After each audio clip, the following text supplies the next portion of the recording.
There are numerous mashpiyim I can point to who I think are like really grappling with issues in a real way. Some grapple with issues and leave, as in they leave Frumkeit, they leave the system, they, move into psychedelics or to, call me Yonim, right? But then there are others who are grappling in a real way, but that grappling leads them to reclaim their tradition in a much deeper way. How can I create something real that's authentic for me, that's authentic for my Talmudim? I can point to a lot of instances of, I think, genuine religious revival in contemporary Chabad.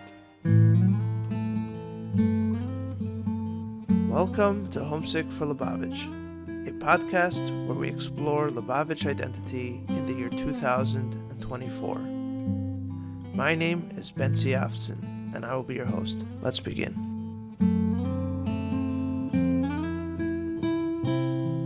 Alrighty, we are here, Motzei Shabbos. This is actually a first. I don't think I've recorded a podcast on Motzei Shabbos.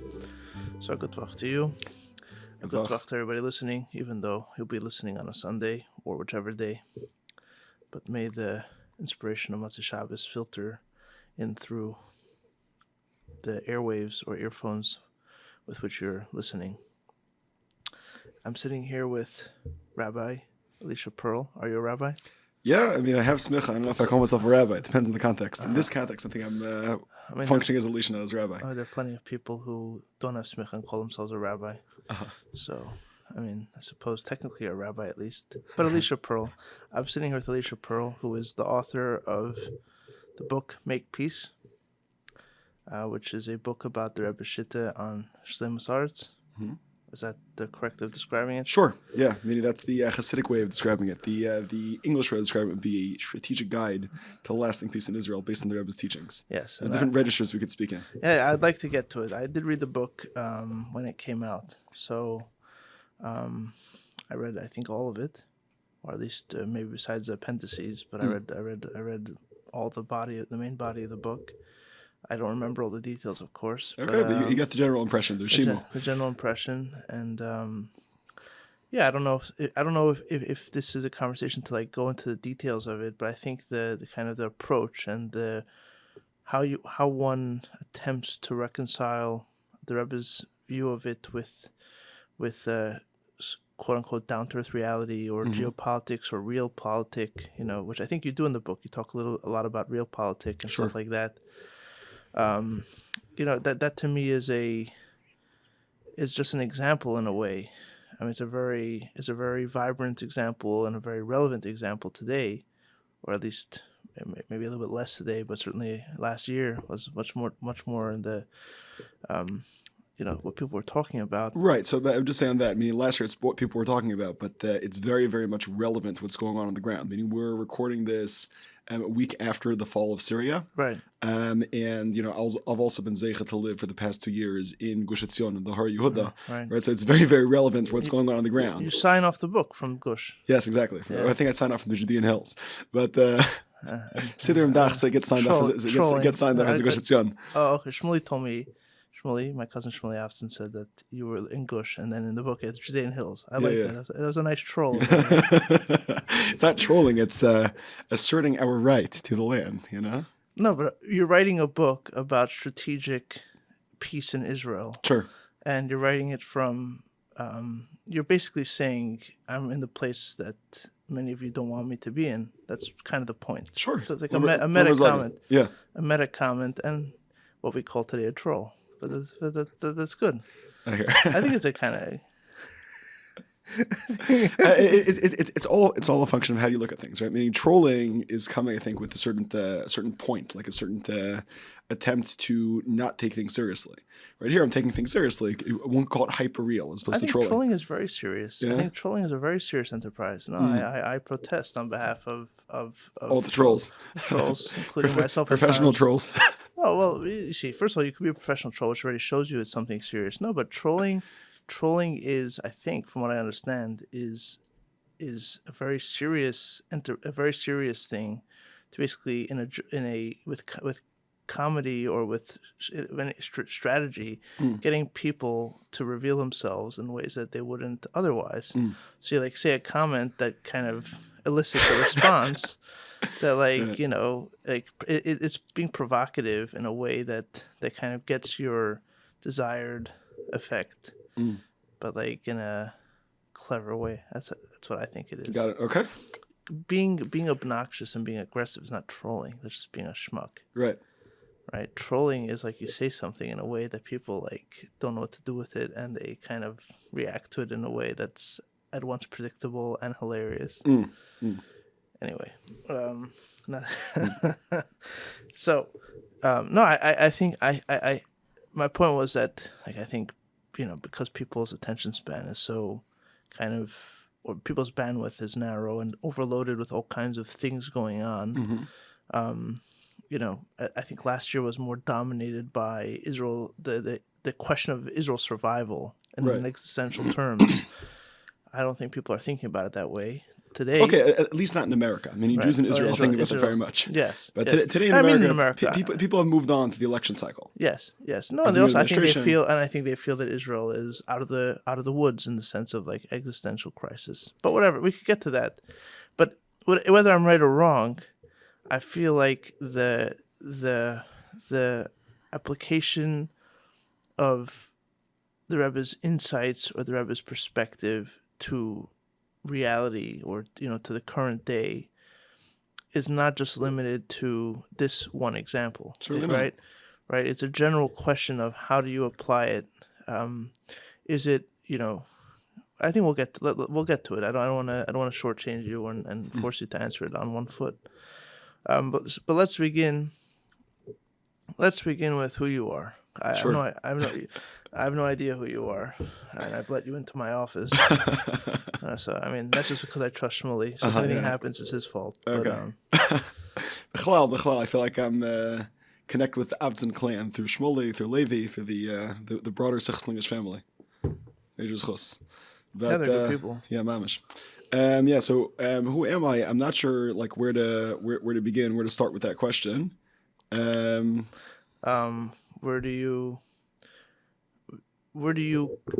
did you enter into this Lubavitch parsha? Are you born in Lubavitcher? Okay, so that's actually an interesting story. So I entered into this Lubavitch parsha in the late 80s. My father grew up as a conservative Jew. Like his mother grew up with Shabbos and Kashrus. His father is my grandfather. His family had stopped with Shabbos and Kashrus, were still traditional. So my father grew up in a conservative shul. Going to young Judea,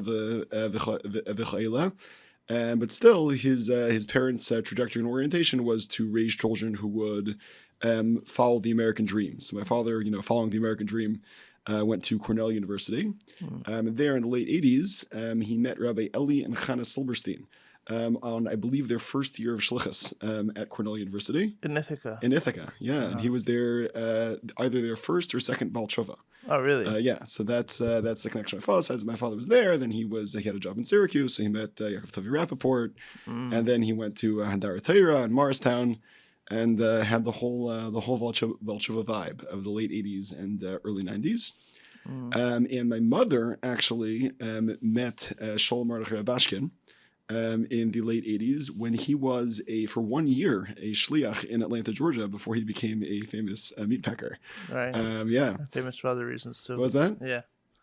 Famous for Emunah B'Tachon Geula, right? Which is a whole different sugya, but there are different shlavim in the shtalshalus of the great Sholem Mordechai Bashkin Makaponim. At a very early stage of his shtalshalus, he was the kair of my mother and my uncle.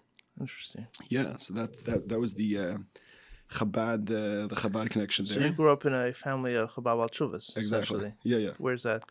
It's where I grew up. Yeah. So that's also an interesting story. So I grew up in Flatbush. Meaning my parents had been in Crown Heights, but then Crown Heights in the early 90s was a very tumultuous place. So they don't speak in euphemisms here. You're talking about the riots. You're talking about the Mishachizm. No, I'm talking Mishachizm. Meaning my parents got married. You like how I made those options? Sure, yeah. No, the riots is before my parents got married. Meaning by the time they got married, which is in Nun Beis, things quieted down a little bit. No, but the what's it called? The whole Mishachizm was very. I don't know. Meaning my parents still had a connection. They'd be in Crown Heights all the time. My mother was working in Crown Heights, but it was just very, very so'er, very stormy. What was their problem with it? They didn't buy it. I how do I? I don't want to. If you don't want to talk about your parents, Sure. I understand. Yeah, meaning I don't know. I think it just it was maybe I'll respect my parents' privacy. But yeah, it's just that, like I can imagine it's a very tumultuous thing. To like there's a lot going on. Right. People are telling you say this, say that. It's it's very very overwhelming. Very interesting. So did they when they left Crown Heights? Did they also leave like Lubavitch? No. Meaning we had pictures of the Rebbe in the house, loads of Chassidus Sfarim. We actually were very involved in the Anash community started by Yosef Muss in Flatbush, based on Menachem Mendel in Flatbush, which went through a lot of different Gilgulim and Hashtalshluyis. But the Akalponim, so actually even started. I know some of his kids, yeah. What was that? I think I know some of his kids. I mean, that's time. Chaim Muss from Rebbe Drive. No, not Rebbe Drive, sorry. Rebbe Responsa. No, I think I know. My wife, I think, is friends with one of his daughters. Yeah, makes sense. Yeah. So whatever it is, actually there, so I started at Lubavitch Yeshiva. On Ocean Parkway, but that was a little bit of again, Lubavitch in the 90s was less Mr. than it is today. Right. So my father's like, this is like pretty wild stuff. So my parents sent me to Chaim Berlin. So I grew up going to Chaim Berlin. I love it. Chaim Berlin during the week, Chabad Shul on Shabbos, learning the Chavrisa, and the Chabad Shul during the week. Flatbush in general. Flatbush, it seems to me in general, is probably like the last. I don't know the last, but it's one of the last like holdouts of melting pot Judaism today. It feels. There's Chassidus, there's Litvish, there's Syrian, there's like. There's like a whole bunch of Lubavitch killers. You have Rabbi Rozov, you have Vigler. You have everybody. Like where else do you have such a wide? Muncie, Pomona. Yeah, Pomona's suburban though. Everybody's in their own enclave. Right. You're saying whereas in Flatbush you can have one block, and like on four corners of the block, you have like Vizhnitz, Modern Orthodox, Yeshivish, and Lubavitch. I was filming a few weeks ago by a Syrian family, and it was Erev Shabbos. It was Friday morning, so I wanted to bring home something from Flatbush for my kids, like a bakery. The Syrian family sent me to Shlomi's bakery. Right. Syrians and Shlemis, yeah. You see what I'm saying? So I don't know that you have that anywhere else. Beit Shemesh. Okay, so I don't know Israel well, but I mean Israel in general is the melting pot of Jews. Right, for sure. That's the premise of Israel in many ways, but although on the other hand, it's very so it depends. Meaning, let's say a place like Gush Etzion, right, is not such a melting pot. But Beit Shemesh, you have literally Mikol Rechvei Keshet, or like Yerushalayim, Tel Aviv. Right, but Flatbush. No, I only bring that up not as a random point of American Jewish history, but more you're describing being a Lubavitch kid in studying Chaim Berlin. It's right, and not only that, by the way, like all the kids from Beis Menachem Mendel, were either going to Chaim Berlin or to the Cheder. Menachem Mendel is a shul. Rabbi yeah. Right, so meaning I had a whole bunch of kids, who were like Lubavitch families, but going to L'Tish Chinuch, A, because it was closer, but B, also perhaps because it was more stable at the time. Look. You mentioned Shmuel Levi Avtzon. My father and their father both went. I'm sure you know this. They both went to Yeshiva Mesivta in Tel Chicago. That I didn't know. Yeah. Fascinating. Yeah. This I don't know. Yeah. Wow. I mean, I know for sure my father, their father, Rabbi Elisha Shalom, is just a couple years older than my father. He certainly went to a non-Lubavitch Mesivta. I don't know if it was Tel Chicago. Very, very interesting. Yeah. The Avtzon boys went to Tel's from Mesivta, and then they ended up going to Morristown, wherever, but Montreal, I don't know. But I followed went to Morristown.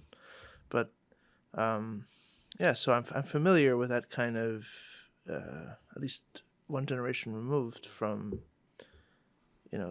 being a Lubavitcher in a non-Lubavitch environment. Of course, I grew up on Shlichus and Ankang, right, where.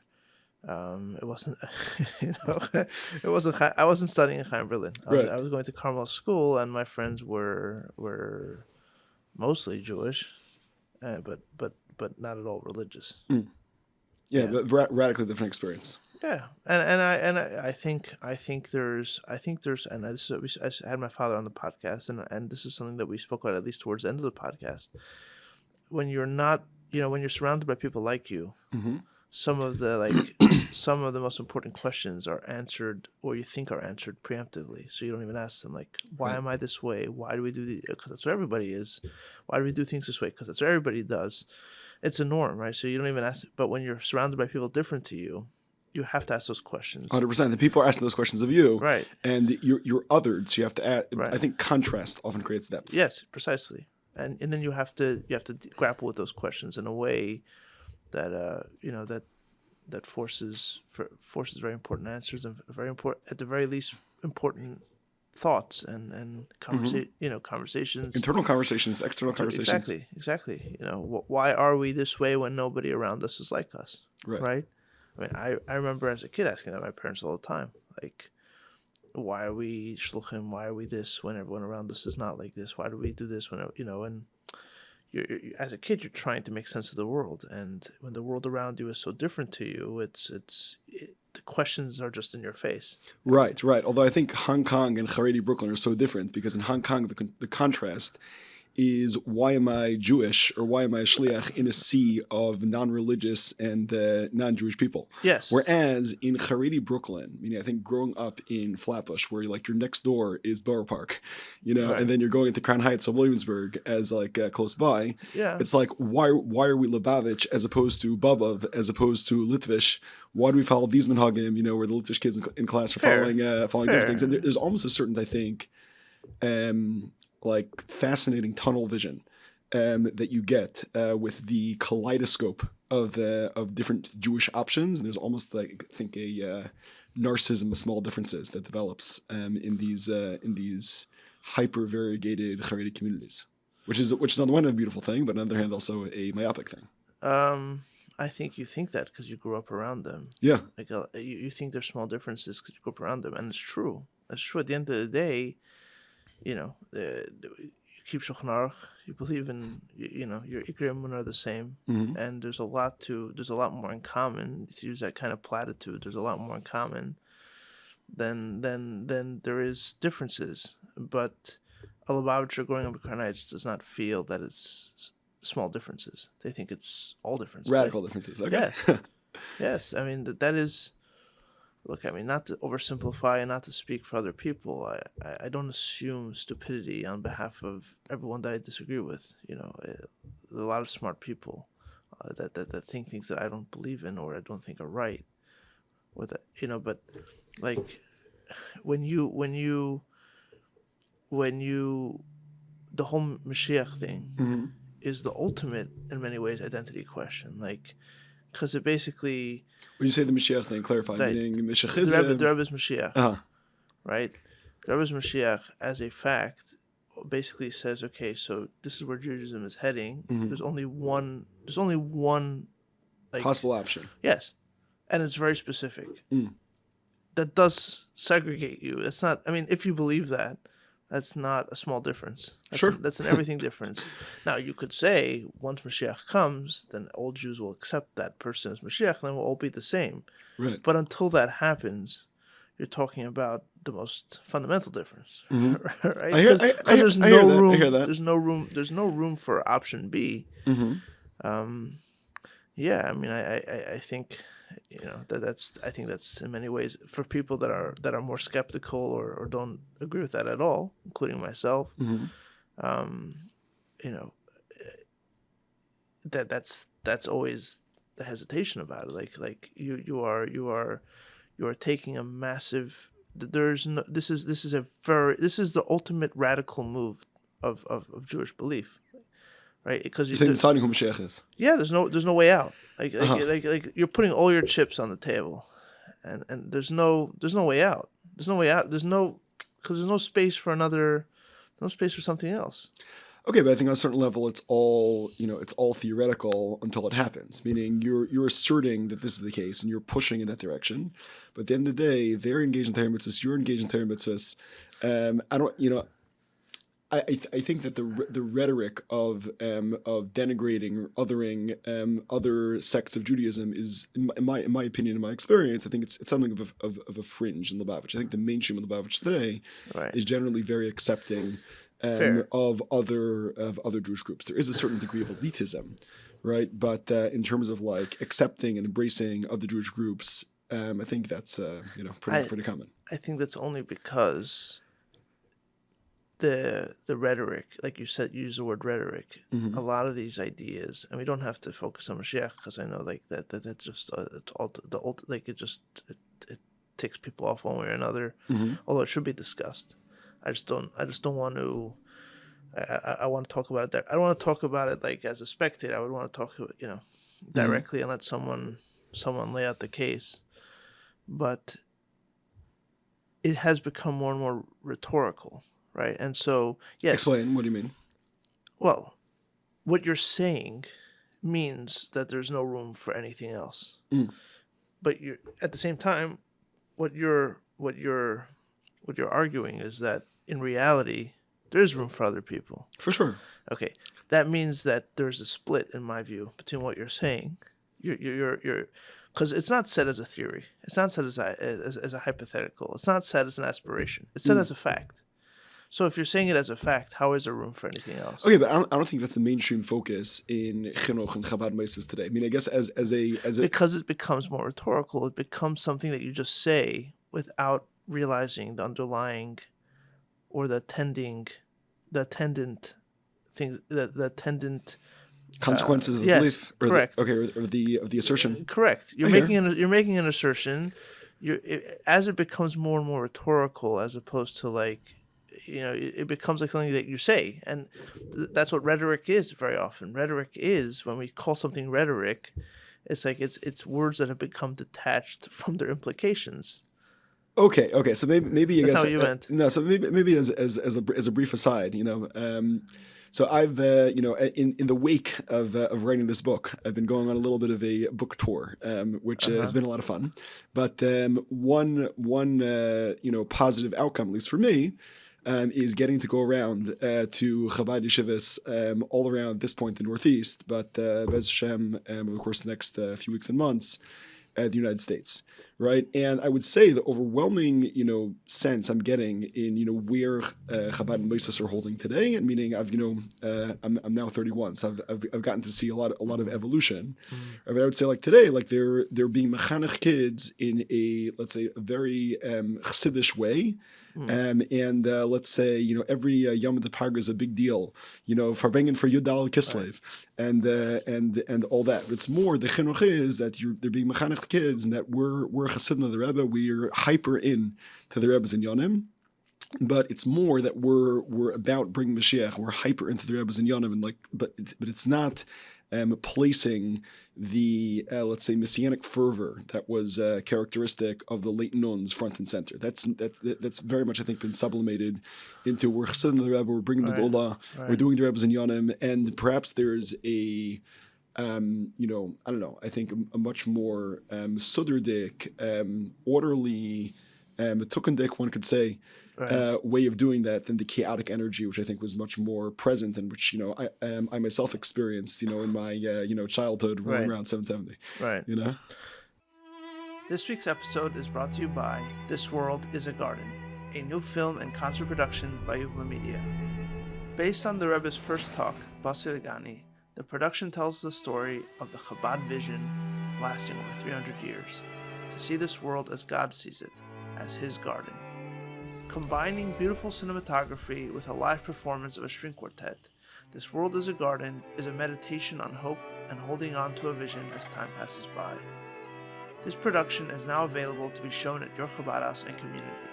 Share the message and vision of Basi Legani with your community in a way you never have before. For more information, please visit thisworldisagarden.com.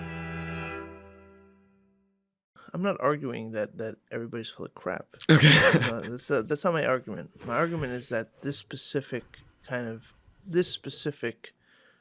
belief that people still talk about as like a throwaway kind of like, this is what I believe. You can push and see, do you really believe it? Because these are the implications of it, right? And are you really ready to go where it takes you? And that's where you find out, is it a belief or is it rhetorical? That's what I mean. Got it. And I think that these kind of things, and I'm not uber focused on the Mashiach thing, because I I agree with you that by and large, the Mashiach thing has receded as a real kind of like, who's Mashiach is not really front and center of most Lubavitchers, at least in America. I know Israel's a whole different Yeah. world, Wow. but Israel's massive, like I'm sure we'll get to. Yeah, but America is. I don't think it's like a central factor of most Lubavitchers' identity, but I think it's a good example of, in general, Lubavitch beliefs, in general, Jewish beliefs in general, right? Mm-hmm. Like beliefs can be, especially when they like, to use the kind of techie term, when they're scaled, when when it goes from what one person believes to what 1,000 people believe to what 10,000 believe, They evolve. 100,000 The meaning changes. Beliefs, they lose kind of their organic roots and they become rhetoric. They can become rhetoric. Right. They can become like, this is what we believe. Right. Oh, so right. I think, Once then a big aside is that if those are the slogans, I think that that everyone has the obligation to dig into the slogan and figure out, what does this in fact mean, and what does this mean for me, and how can I make it authentic. Right. Precisely. Right. And I think, in general, beliefs in general, there was a whole machlekes when it came to the Rambam and Zikr Emunah. I think mainly for this reason, like, when you're codifying a belief system, the more beliefs that you codify, I think many people felt like the more you're kind of you're making Yiddishkeit very rigid. Mm-hmm. Like there were a lot of people that told the Rambam. I mean, it's a whole argument, right? The Ikrim, for sure. I'm not so familiar with it. That sagas Haravid. Right, let's cut it down to 2 or 3. Right. And then like what's that? Yeah, right. Like, there's the 3 things, and then everything else is what people have to figure out on their own. We can't like tell people, we can't like some, right? But the Rambam clearly disagreed, and he felt that you have to codify it to a much larger extent, right? And there is risk with that. There is risk. That was the whole argument. For sure, but I think also you have to remember that there's layers upon layers in the Rambam's Torah. Like the Rambam is a very, very fascinating character, right? And I think the more you study the Rambam, the more you see the complexity in his Zikr Emunah. Oh no, I'm not a landsman of the Rambam. I'm not trying to argue with the Rambam. I'm saying that the people that are people far greater than me, like the Baal Ikrim and so on. This was a dispute. This was a dispute because there's a risk here, right? The Rambam clearly felt that it was worth that risk. Sure. Right, and that is not. I'm not arguing with that. I'm just saying I think that's what's lying at the foundation there, right? And because faith is something, by definition, something that is always elusive, and it has, like, the moment you tie it down too much. That kind of the irony almost, that the more faith becomes concrete, the more it becomes real, the less real it becomes, right? The more tangible you make it, the less real it is, which, right, in a way. I think if you want to lend a Chassidic gloss to it, like makif and pnimi, right? You constantly need to have the makif of it. If once it's not makif anymore, it's no longer faith. It's seichel, right? And that's always a tension. It has to be makif in pnimi, and so you're constantly you it has to be something that you can touch but cannot grasp, to use that language. But right, there has to be something elusive. There has to be something. I mean, if you want to put it in sharper language, it has to be, in a way, at risk of being lost, right? It's not a safe proposition, right? I'm not sure about that. I mean, I think if you're touching something which is beyond you, right? If there's a certain element of a flaw, right? It doesn't mean that it's being lost, right? I mean, if you're touching, is it safe? Is it safe? No, right? That's what I said. But the thing is, okay. But meaning, I think unsafe in a different sense. But I think the sense you're saying it means safe would be safe in a logical way, right? I think that. No, I know. Oh no. I don't mean like is it safe to consider this? More, is it safe in this? Like, is it something that we can rely on? Like, is it something that we can? No. What do I mean by safe? safety is when you say that something is safe, when you say that this thing is safe with me, it's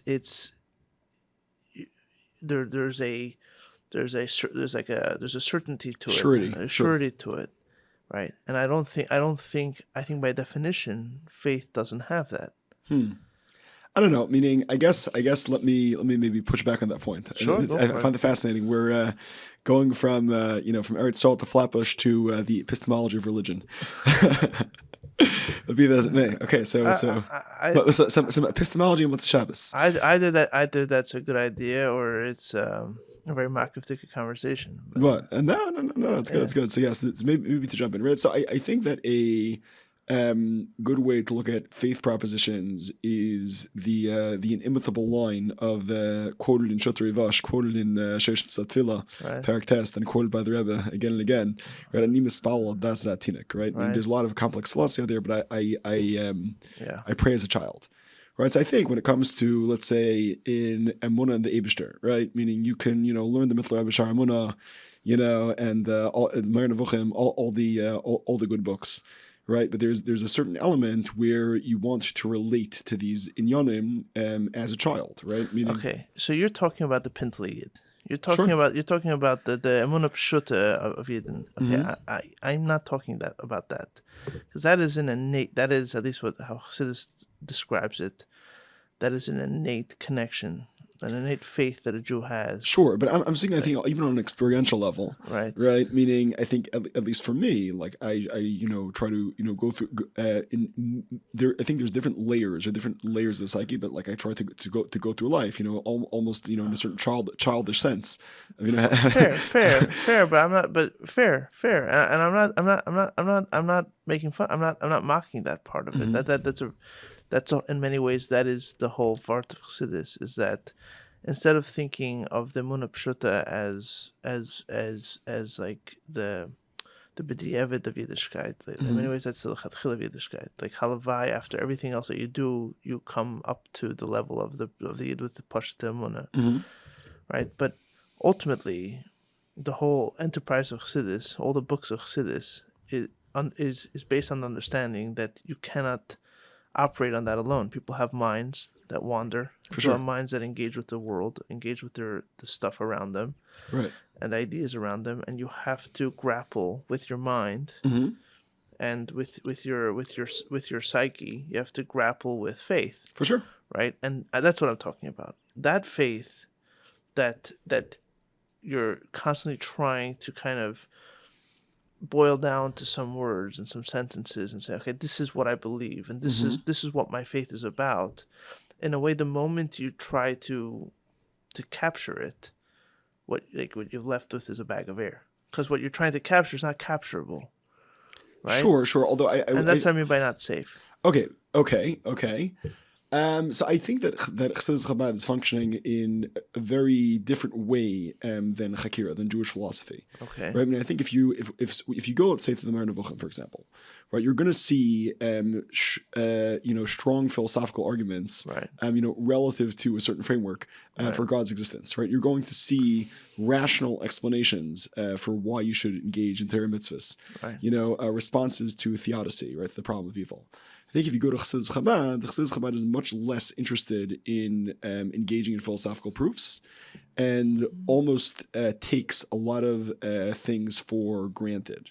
Right? Meaning, for example, let's say divine revelation. Right? Chassidus Chabad is not busy trying to prove divine revelation to you. I mean, that's going to be like a sideshow in Igris when the Rebbe is talking to somebody who's living in a different headspace. The Rebbe is going to respond to them where they're at. But there's not a single mimer of the Rebbe where the Rebbe is going to say, now let me prove to you, Ma'amad Har Sinai, let me prove to you that God exists. Right. I mean, it's taken as a hanacha pshuta, right? And I think that a lot of the intellectual exercise in Teres Chabad is more taking concepts, frameworks, one could say even tropes, right? Meaning, let's understand what is our makif, what is our pnimi in a deep way, or like or narratives even, and understanding them in a very deep way with our minds. But it's not that we're trying to prove this or that using our minds. Yes, but there are still ideas. Fair point. The famous distinction, the Kuzri of the God of Aristotle and God of Abraham, right? And the God of enlightenment and the God of revelation, I suppose you could say, is a difference, right? And Chassidus is all about the mimer. It's the ecstatic, right? Not about like you said. It's not. There's very little talk about how we prove that God is here. Terror is like, we take for granted that God created the world, and you're very quickly talking about how to, before the Nivrei Elam and after Nivrei Elam, and like you're right away talking about Aflos and Seif. Like that is what this is not the whole way we get to the belief in God. That's fair, but I precisely for that reason, the things that Chassidus are talking about are always fundamentally elusive.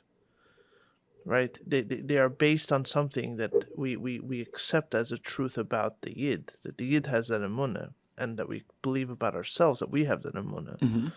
But these are not tangible things. That doesn't mean they're not real. That does not mean they're not true. What I mean by not safe is that it's a risky proposition in that sense. You're not basing it in something that 2 plus 2 equals 4. Sure.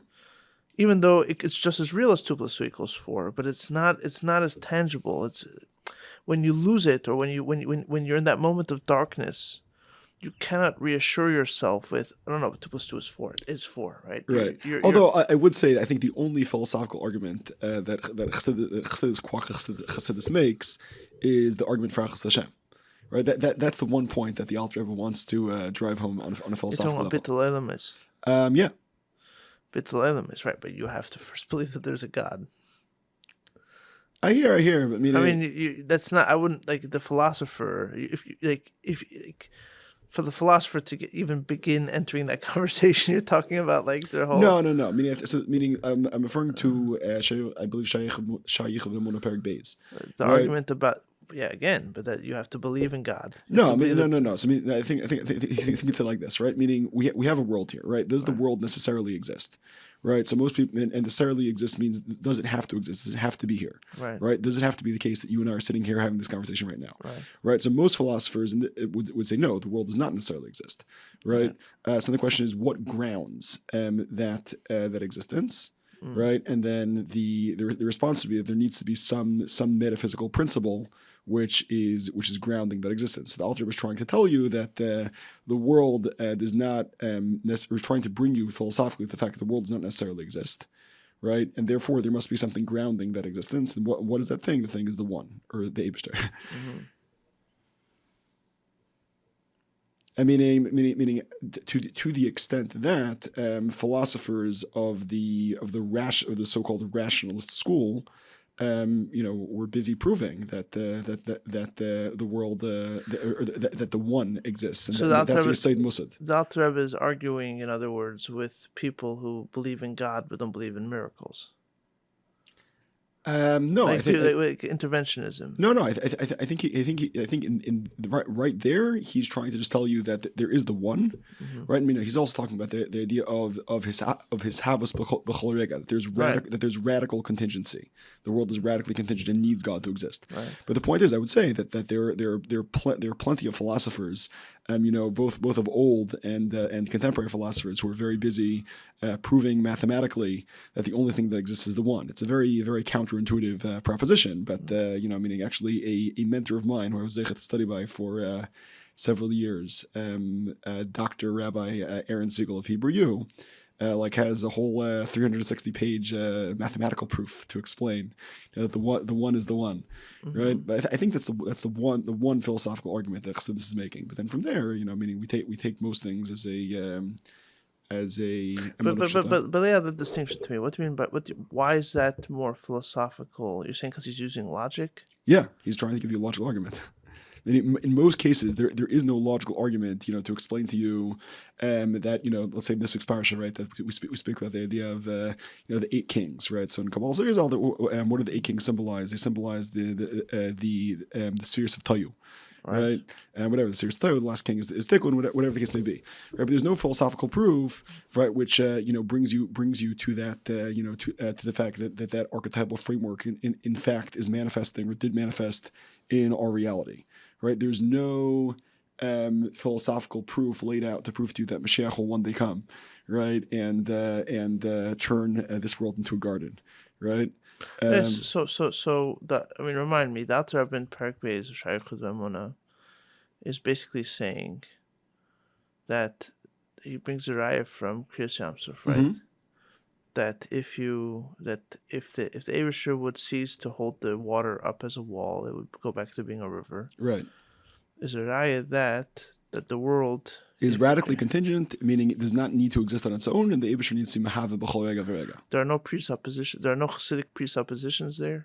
It's pure philosophy.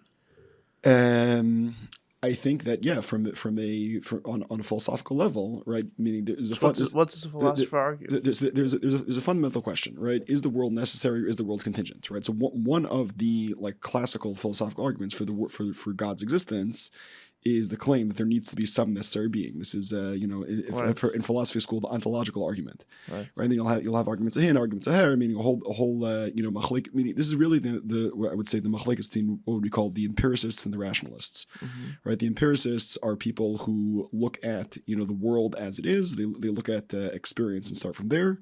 Rationalists start from reflection on first principles, right? So I would say many rationalists basically end up at some mystical conclusion, right? Claiming that there's the one or the necessary being, or the one necessary being. The question is to what extent is that necessary being a personal God? Yeah. Okay. Yeah. So meaning, I think that as from a rationalist philosopher's perspective, this the Alter Rebbe's argument would be an argument that they would buy in a contemporary context. They would dress it up with 300 pages of mathematical arguments. They would buy that God is involved in the world on a constant basis, not necessarily in a conscious way, caring about you as your father cares about you, but the fact that God needs to be involved in the world's existence at every moment. They might, but that's what I'm asking. There's a philosophy. I haven't studied it recently. I haven't studied it closely recently, but it seems like the Alter Rebbe also over there. It starts with the Maimer of the Baal Shem Tov. Right. It doesn't seem like straight philosophy. He refers to his opponents as what? Kafrim or Chaykrim? I don't remember. So in Perek Beis, I'm pretty sure it's the Kafrim. Kafrim, right? Yeah. So he's not arguing with philosophers. No, he is. Kafrim as philosophers? Yeah. I mean, philosophers that believe in philosophers. So you're saying he's taking a philosopher's position. I think so. I mean, you can reach the Emunah of Hashem through philosophy. Yeah, meaning the reveals Vart and Shayich V'Emunah, right? It's called Shayichut V'Emunah, right? The gate of unity and the gate of faith, right? And I believe reveals contention is that Prakim Aleph through Zion are Shar HaYichud, right? That they are a philosophical proof, or it's B'chal why the Rebbe told Goyim to learn Shayich V'Emunah, right? And then Chassidus Beis, which is talking about the union of God's attributes with God. I mean, which is more dealing with how can there be a personal God if God is one, right? That's Emunah, that's faith, because that's a mystery of faith. Mm-hmm. For some reason, it almost feels like to argue that is philosophy. It's such a short. Very text. Good, very good. So the thing is, I think that B'chlal, a lot of the enterprise of philosophy is to waste ink on paper. No, is to take particularly, let's say, contemporary analytic philosophy, is taking fragmentary arguments from earlier philosophers and developing them into super long, complex mathematical proofs, right? So, for example, this Aaron Siegel fellow, right, Dr. Rabbi Aaron Siegel Shlita, right, has but Aristotle didn't agree with Perek Beis Tanya, right? Aristotle probably not, but I think that you could easily see Plato working into Perek Beis. Really? Yeah. Meaning how does Alter Rebbe argue with Aristotle? How does Alter Rebbe argue with Aristotle? I'd have to be looking down inside Perek Beis and in Aristotle's metaphysics. I'm not going to be able to give you the beer offhand. Meaning, for those who are interested, you can look up Aaron Siegel on Academia.edu. But you think the Alter Rebbe could convince Aristotle on his terms? I honestly don't know. Because the Vart is with philosophy, right? Philosophers have been arguing for thousands of years, and they haven't come to any conclusive conclusions. What I'm trying to ask is not to test your philosophical, knowledge. It's more your contention is that the Alter Rebbe in Perek Beis over there is talking in philosophical language. I think so. So you think Aristotle would understand what he's saying and either agree with him or not agree with him? I think that you could take a lot of the propositions in Shaykh Emunah and articulate them without in the language. without anything else, without any so-called Emunah or Jewish. Yeah, I think so. Straight philosophy. I think so. Yeah, I haven't been wearing my analytic philosopher's hat in a little while. No, I don't mean to put you. I don't mean to put you on the spot, but no, it's interesting. No, meaning to perhaps take a another example, and this might be controversial, right? So meaning we know that in Shaykh Emunah Perek Vav, the Alter Rebbe quotes the line Elikim b'gematria teva. Right, so that line comes up in Pardes, the Ramak, right, which is being written in the late 1500s.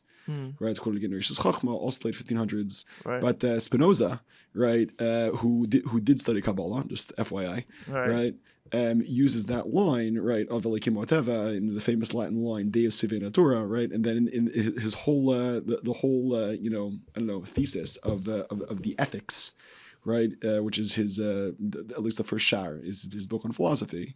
Right, so the whole thesis of the ethics is he's trying to prove from a philosophical perspective, from a purely rational perspective, that everyone should believe that there's only one thing that exists and that one thing is God.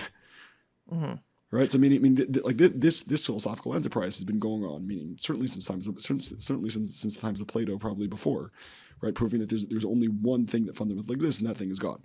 Now, what is the nature of the one, right? How do we relate to it? Is a Breit Nesa. No. What I'm trying to get to is not trying to come to summary of religious philosophy. What I'm interested here in is what you're saying is that there's a part of Chassidus that can be seen as pure philosophy. I mean, I think to be very honest with you, I think that Shaykh Emunah is straight metaphysics, right? And then Igeres HaTshuva and Likutei Amarim, you could read as ethics, right? Now it happens to be that the ethics, the psychology of Likutei Amarim and the Igeres HaTshuva are definitely working with a lot of let's say religious suppositions, but I think they could be recast in in ethical and psychological terms. But also, I would add that I think ethics and psychology as domains separate from religion is a relatively new concept. Right. Meaning, if you look at, let's say, science is separate from philosophy as well. There's also Meaning Bechlal, meaning Spinoza's whole project, right? The whole Indian of Sefer Hamidus of Rabbeinu Baruch, right? Is it starts with the first shar is explaining to you that that animal vade, right? So how does a good Lubavitcher Bacher learning Spinoza? Tell me that story. That story. Fine, but let me just finish the sentence and I'll tell you. Right? So Akaponim, right? So meaning the first shar is explaining to you that Alts is Gott and Gott is Alts, right? As the Frierdiker would say. Right? And then based on that, right, why it is that you shouldn't be overcome by your nefesh Bahamas and your emotions. And you should live a balanced life. You're talking about Spinoza. Yeah. His Sefer made this. What was the problem with Spinoza? What was the problem with Spinoza? So in addition to the Ethics, which is a very nice book, right, which actually this is a few in Kfira, right? He also wrote a book called the Tractatus. What is it again? Mixing up with the Tractatus Politicus Theologicus, or something along those lines, right, on theology and politics. Oh, so Spinoza was he was a From Yid? No, he started out as a From Yid. He grew up in a From Yid. He went to the Talmud Torah. That I know. Yes. Around the age of 20, he started questioning Nevuas Moshe Rabbeinu and things of that nature. And he started verbanging about this with the youth. And he was kicked out of the community for those opinions. And he moved in with the Dutch freethinkers. But I would say the real issue is not with the ethics. I mean, the problem with the ethics is he's pretty much shalal and Bechir Chavshis. He takes a hard deterministic view, right, which in Judaism we're not into. We're very into the idea of Bechir, particularly in Chassidus Chabad. We're very into this idea of radical free choice. Right. Right. I mean, that you could say that it's actually a conversation with Shmuley Avtzin, that even though Chassidus usually says that Tainug is Gavayim Mikol Keiches Nefesh, really, if you read between the lines of the Alter Rebbe, Bechir is higher than Tainug, Right. and that's certainly true in the Rebbe's Imam also. Right. So it's, Right. and in your next conversation with Shmuley, you can talk about Bechir and Tainug. I don't know that they're on the same continuum. They are. Are they? Yeah. Yeah. Yeah, for sure. I would argue, but be that as it may, right? So, meaning in addition to No, because It seems like I haven't thought about this before in these words. So there's no heft to what I'm saying here. But just as you're saying it, Tainug is seen, even though it's a makiv dika thing, it's still a koyach of the nefesh, right? Sure. I don't know that the bechir that you're talking about, bechir atzmis, Sure. I don't think it's a koyach of the nefesh. I think it is a nefesh itself. That's the whole point. Very good. The fact that it's a Yiddish nefesh, and the Eibusher has ultimate bechira, he invested in the nefesh. Like the quality of the nefesh itself is that it's a truly free spirit. So very good. So you're taining that Bechir is in fact higher than Tainug. It's more atzmi. It's higher, but it's not on the continuum. It's the nefesh itself. I mean, it's higher because it's everything else. It seems is on a continuum, right? There's a lower koiches, a higher koiches. There's mid seichel, Ratzin, Tainug, Machlekes, which one's higher, and so on. But meaning Chassidus Machir, Tainug is higher. Right, that's the whole. Right. It's the whole pilpul, right? Which part is higher than which? But Bechira, I don't think is another koyach. I think. So this is a very deep part, right? So this gets the whole idea of class relationship bekesser, right? What are the class relation, right? So Red Law is the highest, as we know, coming up on this Kislev Sakaponim. There's one could make the argument has been made that Red Law, which is class relationship bekesser, Red Law is right above Tainug, would be associated with Bechira. Okay, so which would be associated with Emunah. That's a more Kabbalistic part of Chassidus, and the Rebbe's Torah, at least, it strikes me that like Bechira is a nefesh itself. No, very good. That's but what Red Law is? No, so Red Law, right? Red Law is racial siyada, right? Meaning, so racial said the unknowable head. The unknowable head of what? Right? It's the unknowable head of nefesh. Right? So Alter Rebbe says, what's Red Law? Right? Racial siyada. It's the unknowable head of Tainug, right? Of Atikim, right? To classification, right? Red Law, racial siyada, racial Atik, and racial Arch. Right. Yeah. So, this is going in a lot of different directions. It's like upon him. Have fun, man. What? Have fun. Okay. No, it's like upon him right now. It's the whole vart, right? I'm still gonna ask you how you learn Spinoza. Sure. I'll get there. No, but the whole vart, right? Of Red Laws. So where's the title coming from? Right? It's coming from Bechira, right? Bechira would be that atzmistic place, which is deeper even than Tainug. But at some point, sometimes you rub up against the nefesh itself, and to me Bechir strikes me as what expresses the nefesh itself, not a state of the nefesh, but what is the nefesh? Like, where do you see the nefesh itself? It's in Bechir, because that is God. That is God. Tainug is not God, right? Tainug is a state of the nefesh where you know that the nefesh is more fully expressing itself, or most fully expressing itself. Right. That's why it's in a state of, probably to use modern terminology, a state of flow or a state of. Tainug is in a state of flow.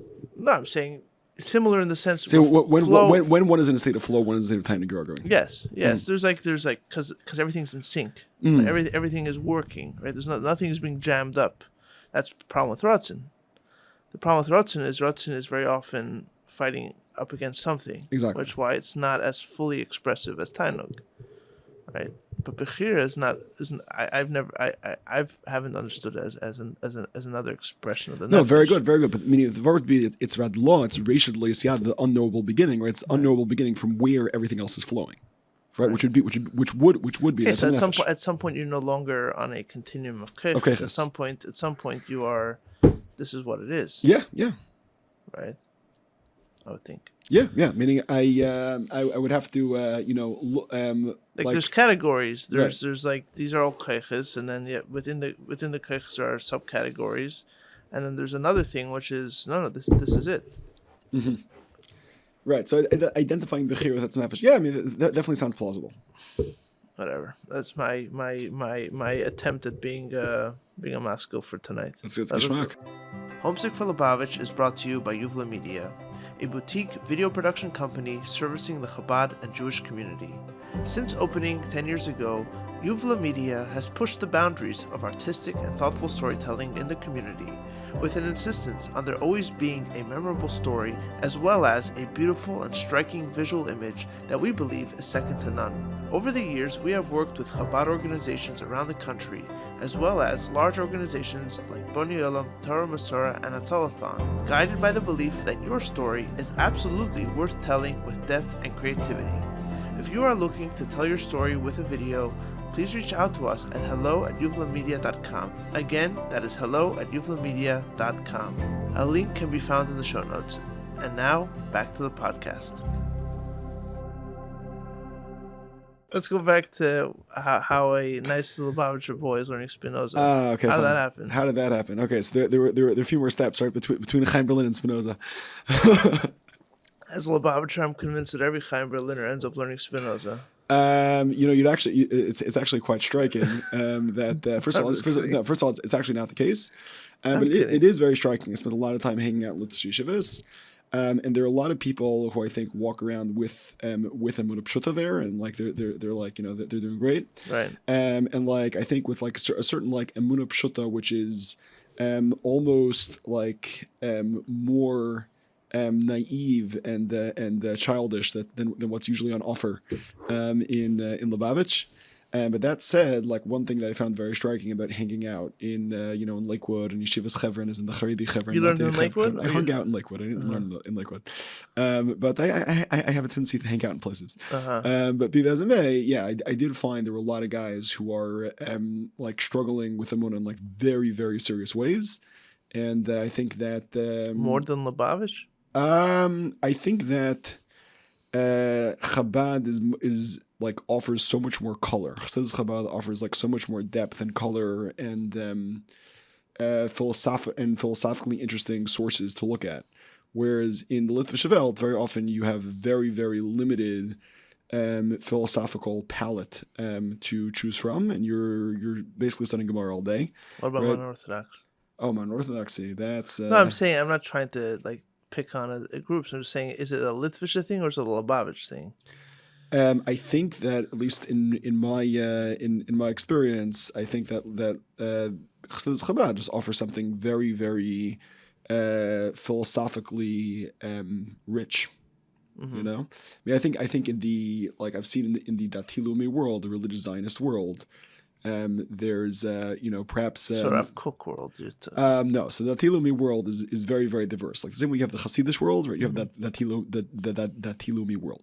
There's the Dati Leumi world that's not Rav Kook. That's like that's anti-Rav Kook. For sure, for sure, yeah. I mean the Dati Leumi world is like it's like this shame that you have Satmar Lubavitch and the Chassidus Welt. You have that kind of you have that range. I mean the Dati Leumi world, I would say ranges. Like the leftiest left would be like Yeshivat Malay Gilboa, which is the feeder school or proto halachic egalitarianism, all the way to Har Hamor, which is like more from than anybody you've ever met, and like their kids like know Tanakh Balpeh at the age of 14, right. And Mishnayos Balpeh at the age of 16, right. And they're medactic on every last Bir halacha and like every last Taz in Shulchan Aruch, right? And so the Har Hamor people are actually super hardcore of Tziyuda people, not Rav Kook the father, but Rav Kook the son.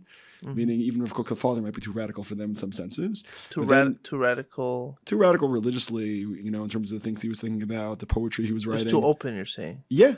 It's too open. Yeah. So he wasn't from enough. What? He wasn't from enough. Yeah, Ritzihuda was more conservative.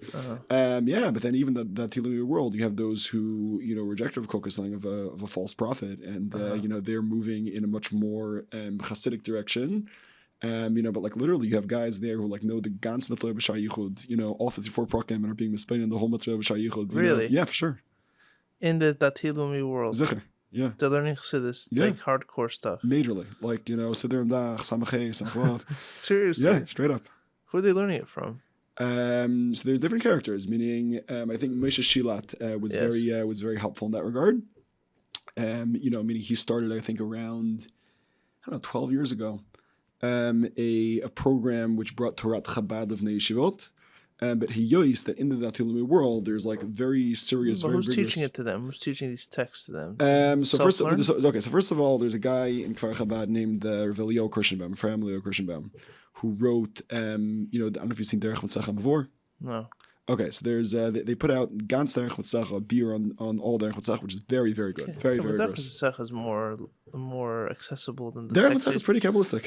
Yeah, I would say Derech Mitzachah in a certain sense is harder than Samchlav. Uh-huh. Meaning it's a much more dense read, right? But they have on Derech Mitzachah, they have on Torah Kut Torah, right? They have on all of Tanya, Yeah, but you're just talking about other things. Middle of fine, very good. So there's Rav Steinsaltz, right? Rav Steinsaltz has a work on Sharichud. He does not have a work on Sharichud, to the best of my knowledge, but he was teaching this and he was popularizing it. Then there's also Rav Yitzchak Ginsburg and his chug. Yitzchak Ginsburg, meaning slang yarn. I think he just turned 80. He's busy popularizing Ayin Beis, teaching Ayin Beis, and he has like a whole massive circle of Talmidim. Let's say Yitzhar, for example. You've heard of Yitzhar? No. Okay, so Yitzhar is it's a yishuv in the Shomron in northern Samaria. I've heard the name of the yishuv. Yeah, so it's it's a very interesting yishuv.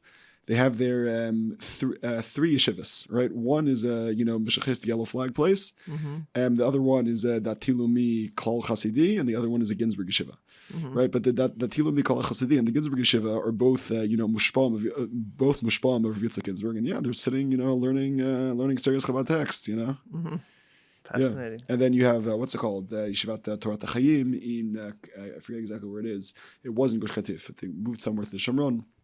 Part of them there you have Shmuel Tal who rejected or moved away from teaching. So they learn Chassidus as one of the many texts they learn. They see it as an important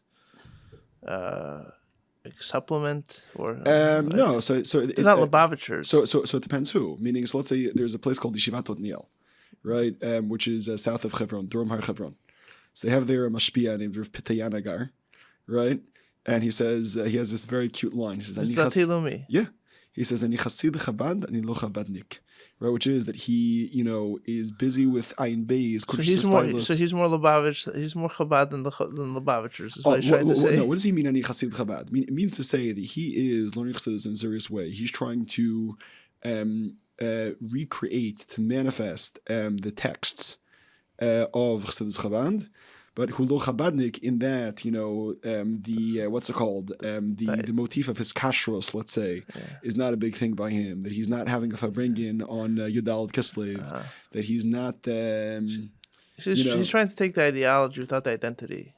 It sounds like. No, so I was not the ideology. I think that the religious philosophy, the religious practice, without the community identity and without let's say the political stuff.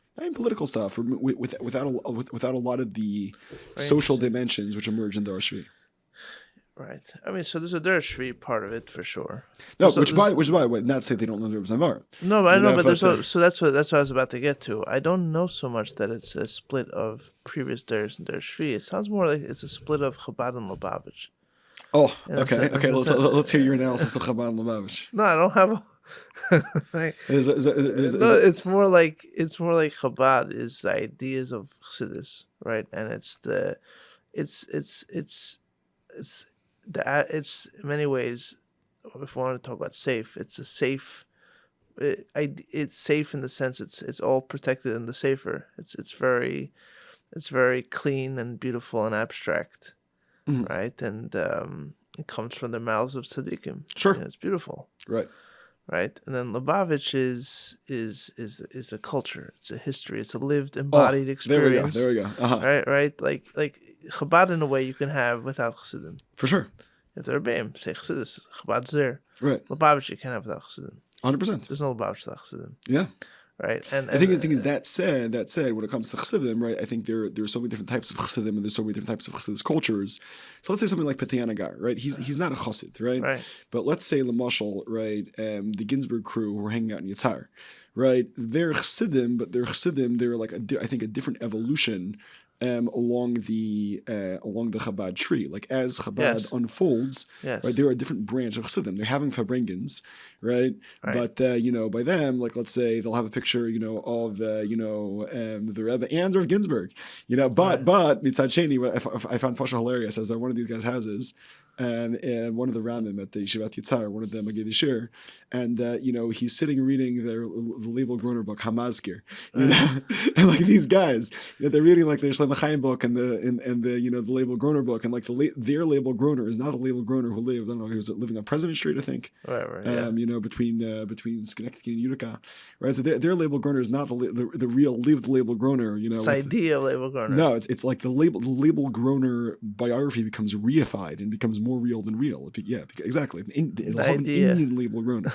But Bechinas label Groner. No, not Bechinas. Label Groner, the Indian of label Groner. Label Groner Mamish, Maybe Bechinas, actually. We could argue. I see. Yeah, so that's a very interesting thing. Talking about the evolution of Chassidim, and that will get you into a lot of hot water. It depends where. Meaning. I think meaning because what that talks to, and it's not a matter here of like right or wrong, but just that idea. What it points to is, it points to I don't know about distancing, but it points to not the word separation, although the Spitz will say it's a separation. It points to an identity of Chassidim that takes place on its own terms in a way, right? Where Chassidim are orbiting, like there's like you talk about Hiskashrus, right? Sure. And does Hiskashrus tolerate an orbit? Like isn't you're saying an orbit meaning or a linear progression that continues to progress? So one way of looking at Hiskashrus is like there's an orbit. There's a central force, and then other like planets orbit around that. Right. And so they are their own planets. They have their own, like, in a way, identities and their own worlds. But what ties them to this central thing is that their orbit is determined by that, right? Mm-hmm. So they're doing their own thing, but surrounding something else. Mm-hmm. That's one way of looking at Hiskashrus, right? One kind of muscle, let's say. Okay. Another way is like you're bound up tight in a knot, and so an orbit is way too much distance. Like, what do you mean? Like, why are you ever going around? Why are you moving? You should be in lockstep every second of the day with the other side of the knot. Right. Nashik shur b'nafshe. Sure. And so I think very often people see Hiskashrus as like that knot where you like the ultimate Hiskashrus is that you are basically in lockstep with the Chassidus, in lockstep with the Rebbe, and never moves an inch. Mm-hmm. And it's always, there's nothing in between them. Right. Another way of looking at it, I mean, the argument. I'm just curious, this is a framework you came up with on the spot, or you've been thinking about this? No, I mean, I've been thinking about it. Mm-hmm. Yeah, I mean, in many ways, that's what this podcast is about. What this podcast is about is that there is a identity of a chassid, not apart from the Rebbe, but on the chassid's terms. Right? Like, you can listen to someone, as whether it's an older person or a younger person, but even the older people who had stories with the Rebbe, but I can talk to them and be interested in who they are, and not just, what did the Rebbe tell you in Yeshivas? Right. Like, that's also part of your story, but you have a story of your own. Right. So I think that this is a very radical position, but I do think that there are some people. What's a radical position? What I'm about to say. Right, but I think that there are some people who would like to, or who claim or who are aiming to completely annihilate any personal identity. Yes. And only to be an avatar of the Rebbe. Yes. It's not only some people. I believe that Lubavitch went through a period where everyone, at least everyone in public, believed that. That's what I believe. Mm-hmm. I think that has a lot to do with the whole Mashiach thing. I'm not even talking here if you should believe this or should believe that, if it's wrong or it's right. I'm not getting into that. But I'm talking about the effect. The effect of having everybody congregate around a final identity of Judaism, which is what the identity of Mashiach is there's no wiggle room. There's no space for anything else. Everything converges to that single point. And really, it happened before Mashiach. Mashiach was in many ways just, in my understanding, was You're saying in Dor Shvi or in Chabad B'chalal? I think the end of the last 10 years. I mean, not the Dor Shvi, conceptually still continues, but in the memes in the 80s, it feels like things converged more and more around the Rebbe, right? And there was less. It seems to me. Right, some people have told me in no uncertain terms that I'm wrong. They were there, and it wasn't like this. Okay, it sounds like to me that saying what from learning the Sichos, from speaking to a lot of people. You were born what year? Remember? No, I was not around then. I was born in the late mems. No, but I first of all I heard from people about the mems. I see videos of the mems. You read the Sichos and the memes, you see the tenor changes. No, yeah, the urgency changes. I'm more talking about the Chassidim, right? I'm talking more about the Chassidim, like you see the way everyone is by upbringing. It's different. There's a certain kind of fervor around the Rebbe, and that's always how it's described to me too. A certain fervor around the Rebbe, and a certain people's identity wasn't as a Lubavitcher was defined in many ways by how much they. Pushed by davening and were because in many ways because there was more available in that way. So it was all about around the Rebbe, right? And based on things I've spoken about on this podcast, it seems like the fact that Old Torah opened up or became more of a destination for Bachrim contributed to that to a lot as well. Bachrim, instead of going, and also Old Torah became for younger and younger Bachrim. So from a younger and younger age, more and more people are becoming basically enveloped and assimilated into the what did someone call it? Into the arum of the Rebbe, right? Like that kind of force of gravity, that gravitational pull of the Rebbe's presence. And so everything converges, and it has to end the way it does, which is this Mashiach thing. It has to end with one kind of final, specific destination, right? And that is, and not to mention the whole. That's when the whole time of Mimush and Spitz showed up, where dressed like the Rebbe. From what I understand, it started before. It was going on much earlier, but you're saying it became much more widespread. I don't know if it was widespread, but it became a real thing. It wasn't. I understand it was fringe, but it was less fringe. Like people that were respected at the time were busy dressing like the Rebbe, right? And not only dressing the Rebbe, but becoming very focused on all the tnuas of the Rebbe. That became their thing.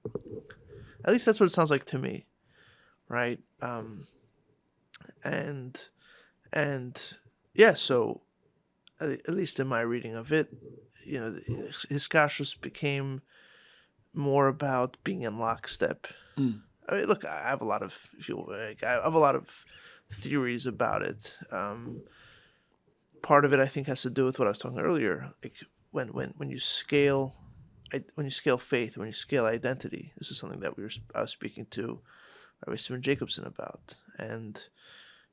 He was involved, of course, with the Hanachas of the Sichos, and he says that as the technology changed in terms of the dissemination of the Fabringans and how rapid it could be shared and how far widespread it could be shared right after Shabbos, the way the Rebbe spoke changed because now people are receiving instructions immediately, not 2 weeks later. Interesting. And then, so you see there's already a thing of scale going on, right? And then. Meaning people are getting less. People are doing less work of abstracting. Where the Rebbe said an idea, but he said 2 weeks ago, how do I apply it to my life today? That's up to me. Right. Now you're getting here are marching clear orders. Yeah. And then it went from the teichen of the Fabringen and the herois to getting the herois out right away and teichen later. So it goes from just teichen to teichen and herois to just herois. Right.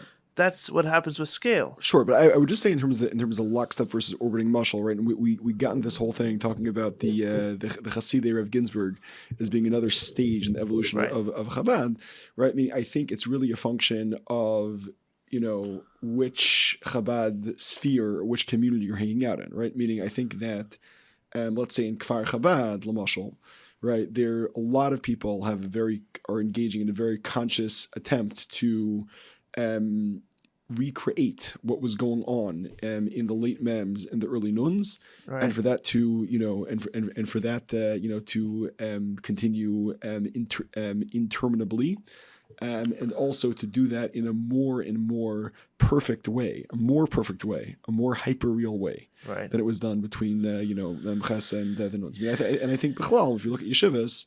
Right, there are some yeshivas in Yes, Lubavitch which attempt to do that, and which are not looking to evolve. The thing is, as time goes on, Yes, I was going to say they're in a war with time. was that They're in a war with time. maybe in war time, but meaning mitzad sheni, you could say that they're looking to recreate a certain moment in history and make that moment in history more and more perfect than it was. Meaning, which is again back to the whole idea of hyper real. Meaning, it's even more intense. Than it was then. But mitzad sheni, let's say, for example, the Ginsburg phenomenon is an example of a spin-off of an evolution of Chabad, right? The Hispashtus of Teres Chabad into the Litvish world is an example of a spin-off of Chabad. The Hispashtus of Teres Chabad into the Man Orthodox world. The Hispashtus of the Rebbe's influence in the the larger than life tzedek this spatter. But doesn't that create a little bit of lopsidedness where it sounds like, and we still haven't figured out why you're learning Spinoza, but I'm learning Spinoza. I may have read it once upon a time. You're writing it. I'm not trying to get you in trouble. No, it's good. I'm saying, it does sound like you've been around. Yeah. Okay. Does it sometimes strike you that there's a lopsidedness where there's more vitality around Chassidus when it comes to people outside Lubavitch, in the sense that something's being developed and something is alive here, and it's not a museum piece under glass and protecting it and holding on to this moment in time and relic? Like, does that happen? Right? That sounds like it sounds like there's a danger of all the evolution as evolution, or change as change on its own is not necessarily a desirable thing, right? Like, not everything is good for it to change. But sometimes it's necessary, and when you're not changing, it's saying, "Wait a second, like something artificial's happening here, or something's not happening here." Artificial, you know what I mean? Sure. So okay, so I think that so you're asking is there more authenticity outside of Lubavitch? I don't know. So I said vitality. Vitality. So I'm really not sure that's the case. Meaning, I think there is a lot of vitality. Repeating. No, I'm not here. No, okay, that comes across as like standing like on in an ivory tower, commenting on the people, talking about the plebs of Lubavitch. No, I want to know my experience. An experience. Sure. You're talking about the evolution of Chassidus outside of Lubavitch, where people are less constrained by, is this right or is this wrong? Are we betraying the Rebbeim or not? Are we makosher enough or not? They're not limited by these kind of taboos, let's say. Okay, so that's what I'm asking. Okay, do you feel a lopsidedness where like you can talk freely about a Vartan Chassidus with this guy in Yitzhar or wherever, and and like they can really get like tell you something in their own words, and you come to Lubavitch and they're chazing over the same thing again and again. Okay, so I think it's a very interesting question to ask. So. That's like this, meaning in the modern Orthodox world, I think that there's a lot of creativity or a lot of interest in Chassidus. I have not found anything there that I've found to be intellectually new or interesting. In the Dati Leumi world, I think there's a lot of, in my opinion, really interesting, both inner work being done, also scholarship being done. In a very serious way. But that said, I think that you're talking about Chassidus here. Yeah, Chassidus Chabad, right? But that said, like I think that there is actually a lot of vitality in contemporary Chabad. Meaning, I think not going to quote. Chassidus Yid once told me there's two mahalchim. Actually, this is going to be controversial, so we won't say names. He said that there were two mashpiyim in the 20th century. They had two mahalchim, right? One mahalach was Kabbalas Ol, right, which is annihilating yourself and going through the motions in the most perfect way possible. And the other mahalach is the mahalach of Shlomo Chaim Kesselman, which is more, meeting each Talmud where they're at. And developing their own keiches nefesh and their own unique prism or framework to Chassidus. So, I might be biased here, but I'd say that I've seen, at least in my opinion, tremendous vitality within Lubavitch, within Chabad itself. Maybe take a few case studies, right? So let's look at 770. Under the the new Seder Dach that's happening. Right. There's a tremendous koch and a tremendous chayes in Chassidus, and I think when I speak to Bachrim in 770, I would say the majority of people, the chlal, right, are not going to think outside the box. The majority of people are going with the flow. Right, but that said, I think that there are plenty of Yechidim who are thinking in interesting ways. And Bechlal, when I go around the Yeshivas, meaning I think that you have this fusion of, on the one hand, tremendous commitment to Teres Chabad, meaning people who are very, very interested in Teres Chabad, very, very interested in understanding what it has to say, but also how can I explain this in an authentic way? But it's very, very much negate to them. Yeah, and I think that. As time goes on, we're going to see that tippin', but it's going to turn into a waterfall, or a tremendous torrent of such individuals, and I think those individuals are dafke being cultivated within contemporary Lubavitch. So let's go back to Spinoza a little bit. I think Sure. It's going to tie in a little bit. So how do you end up Reading Spinoza. Yes. Okay. Were So you kicked out of Yeshiva or something? So that's a long story. Basically, after Chaim Berlin, I went to a right-wing Orthodox high school, and I took the SATs and did well, and got a full scholarship to YU. Then I went to Eretz and I was learning Eretz for a few years. After YU? Before YU. As gap, two and change gap years. And We're in Eretz Yisrael. In Gush Etzion. Yeah. So at Dati Leumi Yeshiva, yeah. I was learning Chassidus 4 hours a day, but there was Dati Leumi Yeshiva. Be that as it may. Why were you not interested in Chabad? Oh, okay. Well, let's get to Spinoza for a second, yeah. But Akaponim, right? So I was at the Yeshiva, and I had thought that I would take a more professional route, but after spending 2 years in the Judean hills. My heart was filled with fire for the Eibishter, and right? And I said, let me use that full scholarship at YU to pick up tools that will help me articulate Chassidus. So I chose. I thought the best thing to do would be to do a degree in philosophy and psychology. So that's what I in fact did. And when you study philosophy, you come across Spinoza, and I was taken by some of the ideas. So I read it. So you read Spinoza as part of your philosophy study in YU. Exactly. Okay, so you're describing you're Lubavitch, you're a boy of two Lubavitch Balchuvas, yeah, who left Crown Heights but still consider themselves Lubavitch. Right. You didn't go to any Lubavitch schools for. I mean, I started Lubavitch. Yeah, I think for understandable reasons. Right. The same reasons that your parents left Crown Heights. They were Lubavitch, but not at the expense of their own sanity and their own estimation. Right. That's what it sounds like. And so, but now you're already an adult and you're learning Chassidus. You don't at some point say, maybe I should be in a Lubavitch yeshiva? I'm not trying to put you on the spot. No. That's a very legitimate question. So I would say since I was 14, I was pushing to go to Lubavitch Shiva. Right. But my father's pushback was that in the Chabad Mesifta you're not going to have any secular studies. Right. Okay. There's no normal Chabad Mesifta in my time. Fair enough. Where you'd have secular studies, right, and then you're going to not be able to get a job. But I'm talking about Gush. Gush. Right. So there, meaning between high school and YU, where you're learning in yeshiva, right, and you said you're learning Chassidus for 4 hours a day, right. why don't you take a trip to, I don't know. Oh, so I actually did take trips to No, numerous. but why wouldn't you like take a Chabad trip and yeshivos. stay there? Okay, so I checked out said yeshivas, and I found that my limud Torah was doing better at Gush, so I decided to stay. So you felt that you were going to learn more Torah and more Chassidus outside of Lubavitch. Yeah. Okay. As a matter of fact, I have a very good story on that point. So I went Shabbos to one of these yeshivas, and we're not going to name a name of the Chabad yeshiva, Okay. but the Rosh Yeshiva gets very drunk, like drunk like out of his mind, Okay. and as you know, I'm sure you've verbringed once or twice for Bachrim. Have I been? I'm sure you've verbringed for Bachrim once or twice. I've never verbringed for Bachrim. Really? I mean, not in official capacity when I was a shliach in California, but.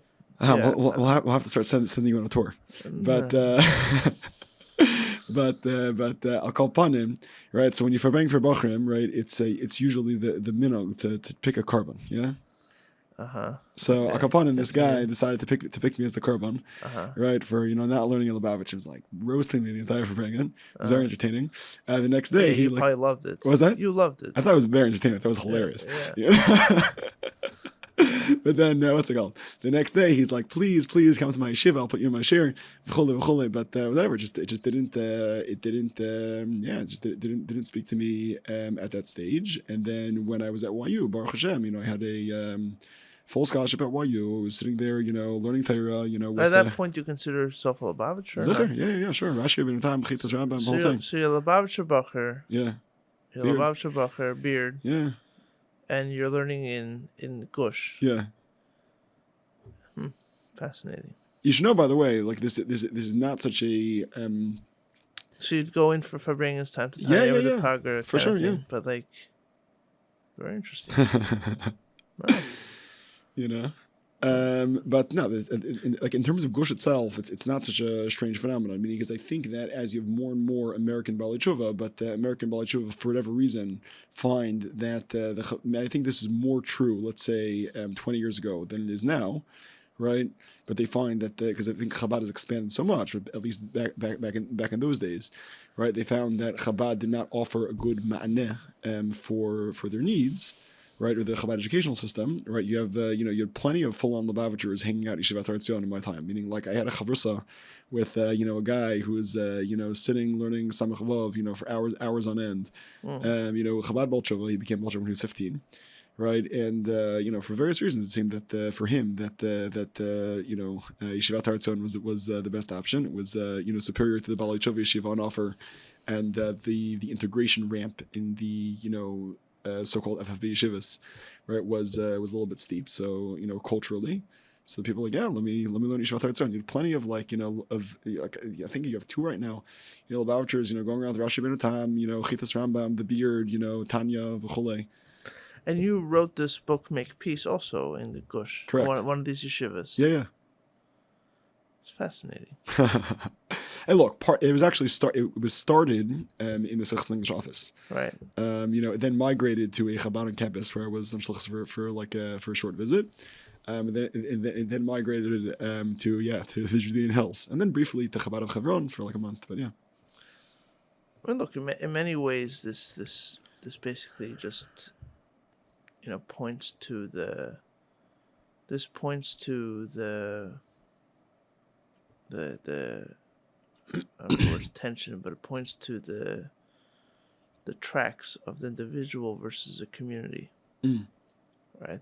There's you talk about innovation. You even said the institutions are basically the same, but there are Bachrim inside the institutions. Not just Bachrim. I think also Mashpiyim. I think there are numerous Mashpiyim I can point to, right, who I think are like really grappling with issues in a real way, and some grapple with issues and leave, as in they leave from Kai, they leave the system, they move into psychedelics or to Kol Minyan Yonim, right? But then there are others who are grappling in a real way, but that grappling leads them to reclaim their tradition in a much deeper way, Right. You know, I mean, it's the shvira for the sake of tikkun. Let's even not even full-fledged shvira, but I mean that they're looking. How can I create something real that's authentic for me, that's authentic for my talmidim? And I definitely see that by a number of mashpiyim contemporary Lubavitch I can point to. Right. And meaning I would say and I think there's also different layers of different modalities. Of depth and of reality, but I think that I can point to a lot of instances of genuine religious revival in contemporary Chabad. Coming from the individuals. Yeah, coming from individuals, meaning individuals who are big bali hashpa. Mm-hmm. Meaning let's say the manal, right, of a meisid, right, or the gvir behind the meisid, right.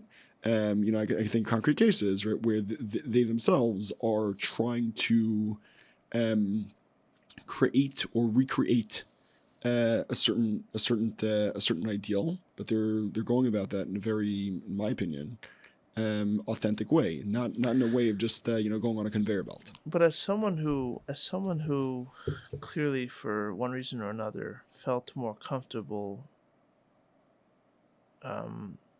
being the individual with identity as opposed to being very independent, being the Lubavitcher in a non-Lubavitch yeshiva as opposed to being another Lubavitcher in a Lubavitch yeshiva. Right. Like, do you wonder if that's the only way? Like, would you? It sounds like you would do it again the way you did it. Yeah. I mean, Okay. I think there definitely were a lot of challenges. I mean, I think I felt. Would you advocate for other people?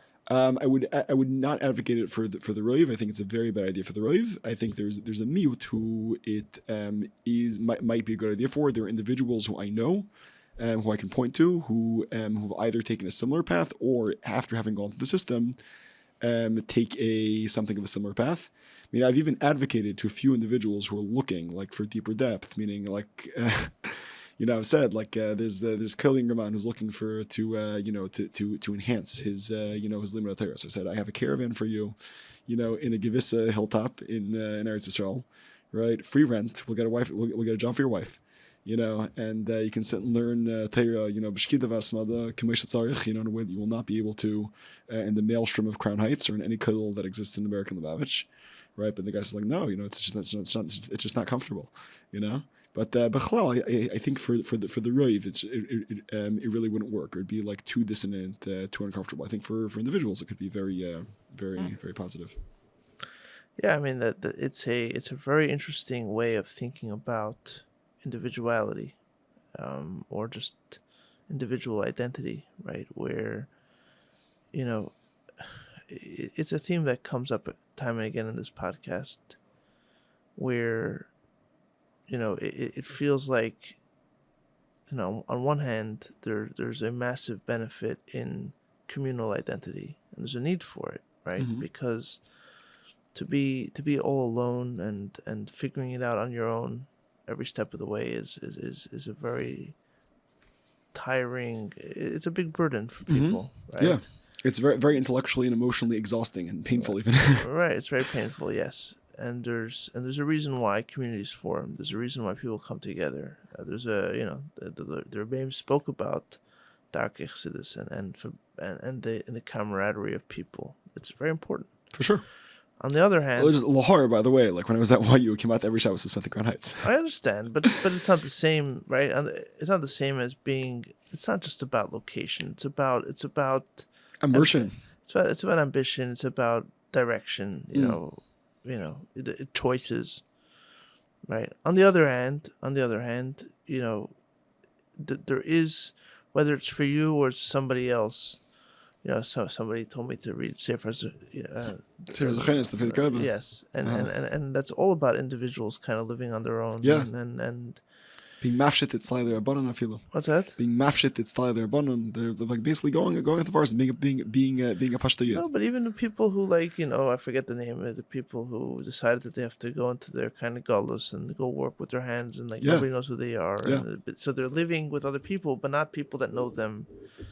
And not people who are members of the religious fellowship. Yeah, yes, exactly, right. And there's just something about that. There are people who need it, and I think also the world needs those people, right? Like if especially if you want to talk about in terms of like hashgacha pratis and everything is the way it's supposed to be.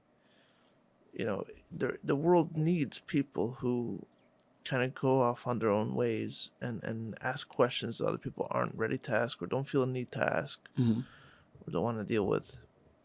It seems like that's part of the story as well, right? Sure. And in many ways that also seems like the way that things do move. I don't know the words forward, but they move along. Fascinating. You're saying the Eibishter orchestrates people's hashgacha stories. I mean, yeah. Right. No, but I'm talking on a societal level. I'm talking on a societal level, right? On a societal level, maybe it's too much to ask, and maybe it's the wrong thing to ask for institutions to change. But the thing is, I think that's the Nakoda. I think that institutions are evolving, and that there's so much variety and so much color in contemporary Lubavitch. Right, but not in a radical way. Institutions, by definition, are slower to change. I don't know. Let's say I think it's a radical change in 770. What was 770? 770 was you were thrown in to. 770 is not an institution. But they're trying to make it one. Fine, but that's what I'm saying. Or even let's say, Olater Mesifta today, right? Meaning Amol, I don't know what was going on Olater Mesifta, but today you have Mashpiyim who are, let's say, excited about a terrace, right? And they're going to teach their class a terrace, right? And the whole Mahalach and the Maimer, right? I feel like very, very much a new world, meaning let's say the enterprise of Suffield Mesifta, right, is an attempt at a religious revival, at recreating the ideal of Sefer Zechronis in America. I think that's cool. That's radical. Mm-hmm. Interesting. I think post-Corona Lubavitch in America is post what? Post-Corona Lubavitch, post-COVID Lubavitch. Oh, do you think there's a? I think COVID was definitely. I think COVID was an inflection point. I think partially because it motivated a lot of people to move out of Crown Heights.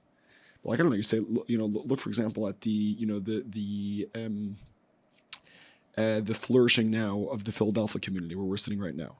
Meaning that all the Nash moving into Philadelphia, right? I don't know if Philadelphia is a great example of like something radically new happening, but meaning just the fact that you have nothing radically new has happened to Philadelphia since the founding of the country. Say it.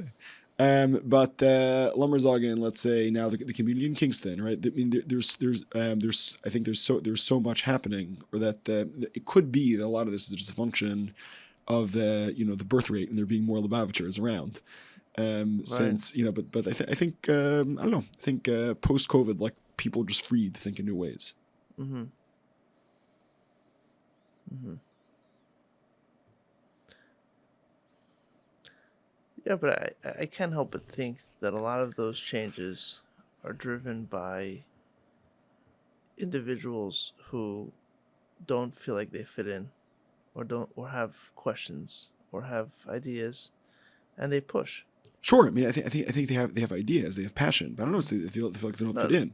Well, they don't fit into the status quo. Yeah, right. Not they don't fit or the status quo doesn't satisfy them. They want something different. Correct. Not that they don't feel like they feel in Lubavitch, but they feel that their conception of what it means to be a Lubavitcher is not matched by what's around them. 100%. And they push, right? And so that once again is that tension of the individual with the community. The individual, right? But then I think you have a lot of cases where these individuals have tremendous force of personality, have I don't know, charisma, resources, whatever it is they bring to the table, and then they create new niches of status quo within their orbit. Yes, but what I'm saying is that this. There is a need for any community to survive. There's a need for individuals to push and to sometimes take a step out, take a step back in, and that goes back to the question earlier of safety, right? To keep things safe, everyone stays in the same place, and we just basically. There's no concerns. Right. We're fine here. If you you talk about COVID, what did COVID do to a lot of people? It made them realize, wait a second, what we thought was safe is no longer safe. Right. What we thought is reliable is no longer reliable. Mm-hmm. Right. And that throws a lot of things up in the air. Yeah. Right. A community that thinks it's safe says, everybody stay here. We're good here. Right. What's not safe is when you don't feel safe is when people start looking around and moving out and exploring different things, or in general when people start moving out for whatever reason, that's not a safe idea for a community, right? It's not safe for a community to allow new ideas and people to push, because you don't know where it's going to go. You don't know where it's going to go. Sure. You can hope that everyone has good intentions. You can hope everything has good outcomes. You don't know. Right. Right. To me, the kind of the obvious example of this is it's become more normalized or accepted, probably to the dismay of some of the people who were involved at the beginning. But the whole thing of the yeshivas for the Lubavitchers who have fallen out of the system. Sure. I mean, that's become... Mitzad Echad has become very mainstream. Mitzad Sheni, it's very hard to execute in a good way. And meaning, you're probably thinking of places like Wilkes or Jets. Yes, correct. Okay, so I think Wilkes is a good example of a successful, stable instantiation of that model, right? But the general situation in that genre of yeshivas is a massive churban. You have Wilkes or Jets seem pretty stable, but you'll have a place that opens up for a few years, then it closes, and there's no hashgacha. Well, so why? Why? Because those are yeshivas that are dealing at the edge of the they're dealing right at the most chaotic part of the community. Sure. Right. I don't know if it's necessarily chaotic. I mean, it's kids very often who either didn't fit the mold or who decided to rebel. No, but so in that sense, it's chaos. Okay, it might be chaos. But the thing is, I think compared to let's say a yeshiva where everyone is doing exactly what they're supposed to be doing, which Sure. is order. This is chaos. Sure.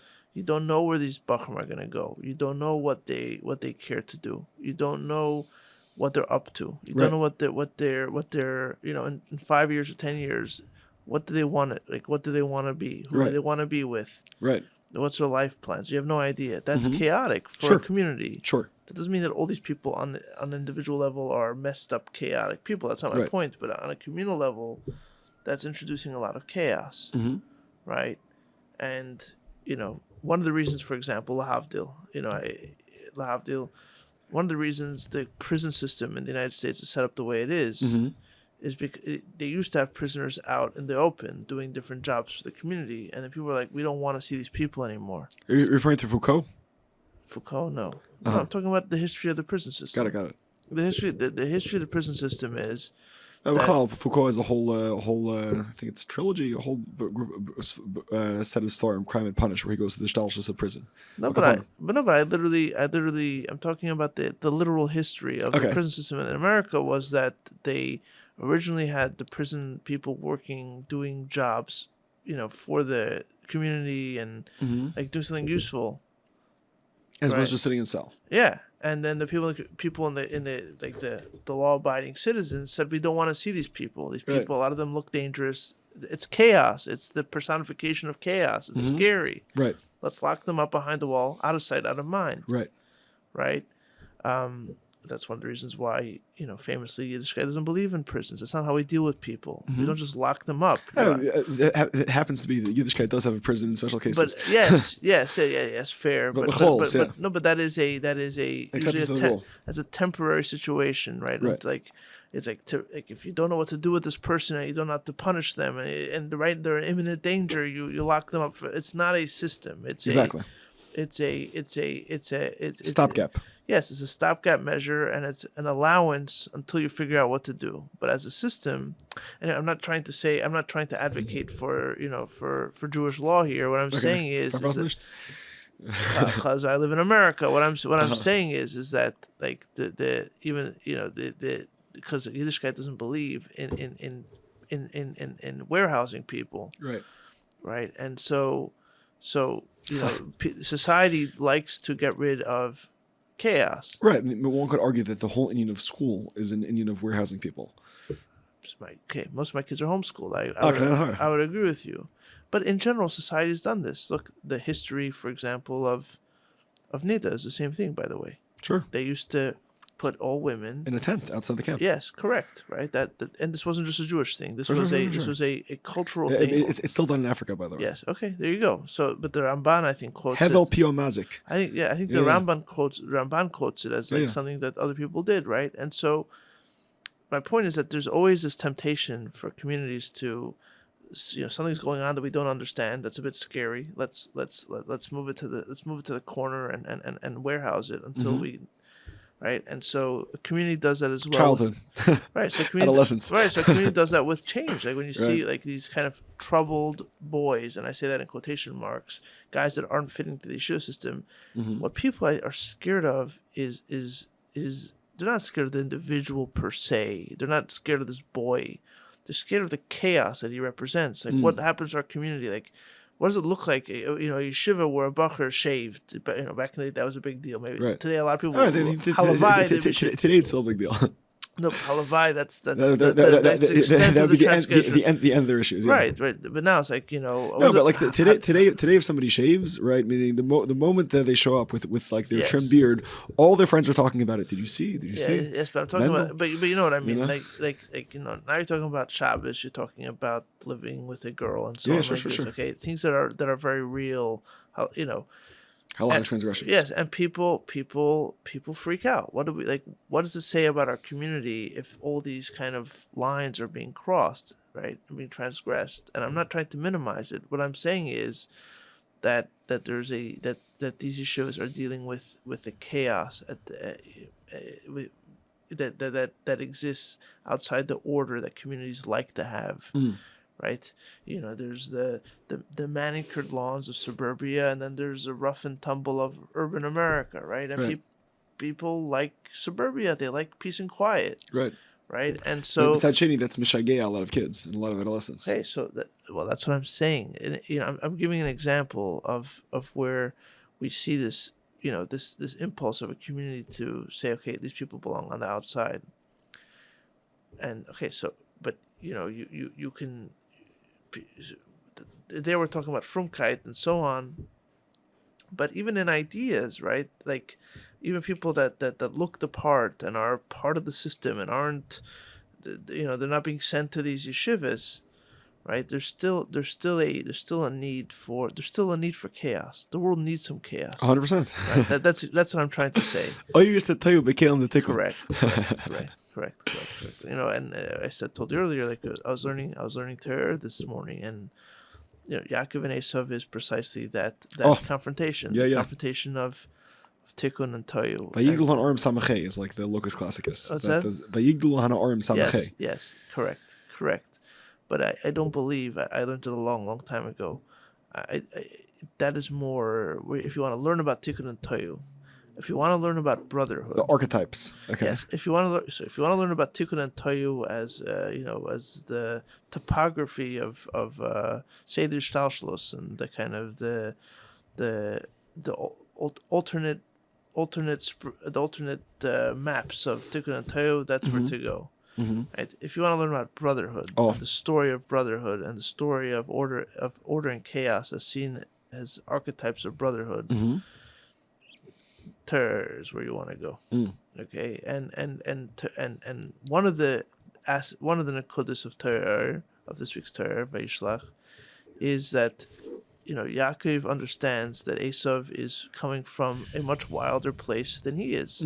If we're going to probably not a fully accurate translation, but a decently accurate translation of ordering of Torah and Tikkun is order and chaos. Sure. Right. Yaakov understands that Esav comes from a place of chaos. He understands the massive opportunity that's there, but he also understands the risks that are there, right? And he understands the opportunities that lie in a collaboration with Esav, with his brother, and a reunion with his brother, but he also understands the risks that brings towards his family, right? And that's what Yaakov is dealing with.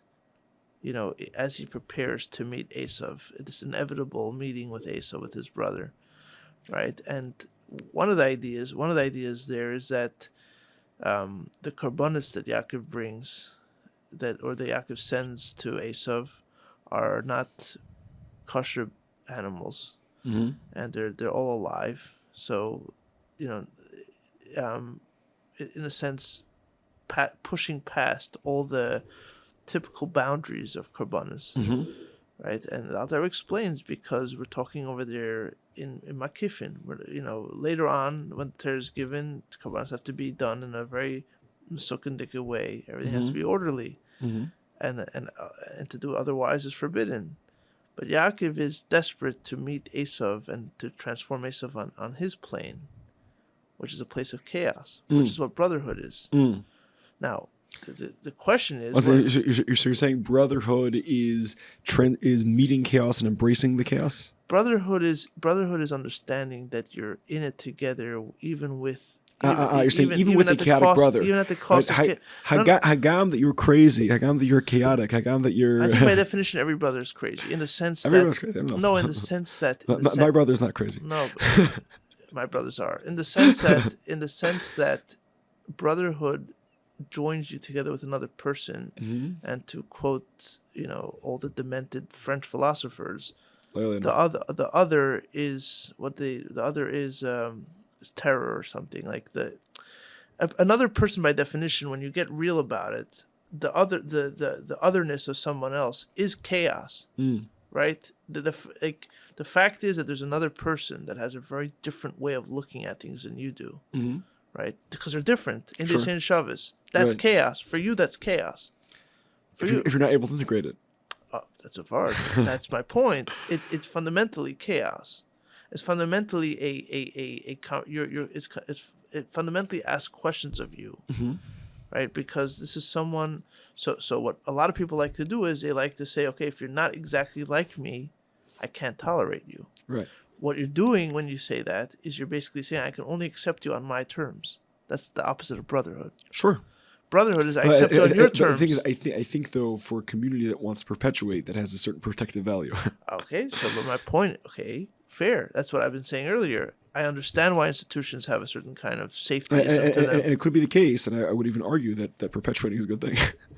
Safetyism is a good thing. It is a necessary thing. People need to be prudent. People at the end of the day, when you I'm not an anarchist, right? I don't believe that you can actually have a system where everyone's just organically, that's what anarchism is, the belief that let chaos reign and it'll sort itself out, which I don't believe. I think that's crazy. I think that's utopian, not even utopian, dystopian. I just don't think that flies in the face of human experience, from what I can tell. So go to Syria, you'll find that. No, but you know what I mean. It's this idea that everyone's just going to sort itself out. They're not going to, but there has to be an understanding that as much as we want order, as much as we want everything to kind of just go along peacefully and continue peacefully, and to, like you said, to perpetuate. We have to understand that is a layer on top. That is a surface layer of order on top of many miles of chaos, right? And so you cannot exclude chaos. You can have a surface of layer to function. You can have a surface layer of order to function, but underneath it is chaos, and you have to deal with that chaos. And I think. I don't know. I would argue that most communities are sublimating chaos as opposed to dealing with it. They're ignoring it? They're sublimating it. Meaning, what do you mean sublimating? Sublimating it means that you... no, I know what the word means, but what do you mean? What I mean is I think very often communities, individuals are trying to lock the chaos away because the chaos is inconvenient. How's it sublimating? Sublimating is that you're pushing it beneath the recesses of the conscious mind, yes, right? Hence being sublimated, right? Meaning you're not what's it called? You're not meaning sublimation can also be transformation. Right, that's what I thought you meant. No. But sublimation could also just mean to in a Freudian sense. It sounds like you're ignoring it. Yeah. You're yes, I think that's terrible. I think that's terrible, and I don't think that's a story that you've been saying that you've been saying here today. Right? Close nicht. Right.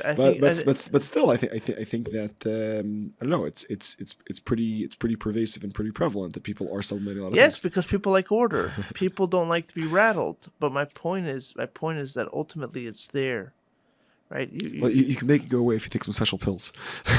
Say there. Look on a communal level. On a communal level, So maybe everyone should take the pills.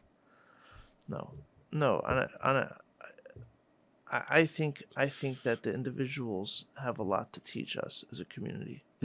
That doesn't mean that every individual with their ideas and their kind of krizot has to be integrated by the community. The community does not owe it to the individual to listen to them. And Sure. No. There has to be attention there. There has to be attention there. Order is important, tikkun is important, and Torah is important. Right? The order is important, the chaos is important. But they're both there. Right? And as a community grows and continues forward, in many ways, this is the fundamental tension.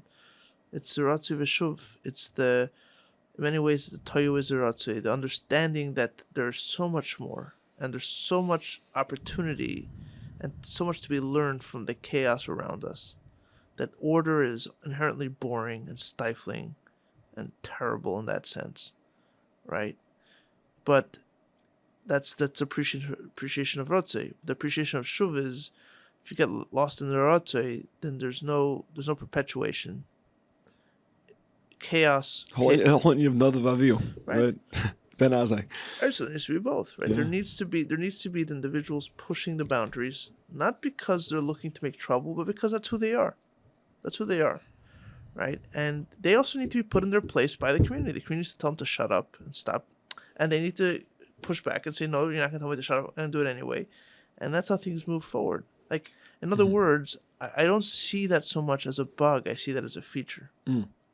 I don't see that as a problem. I see that as a good thing. Like, that's how things should be. That's how they need to be. That's what I'm saying. Right, and of course, one could say that's a meta commentary on this whole conversation. Yes. because there are some who would say that the very fact this podcast exists is very threatening to my identity. Right, so therefore, let me let me ban it. Well, I mean, I pretend it doesn't exist.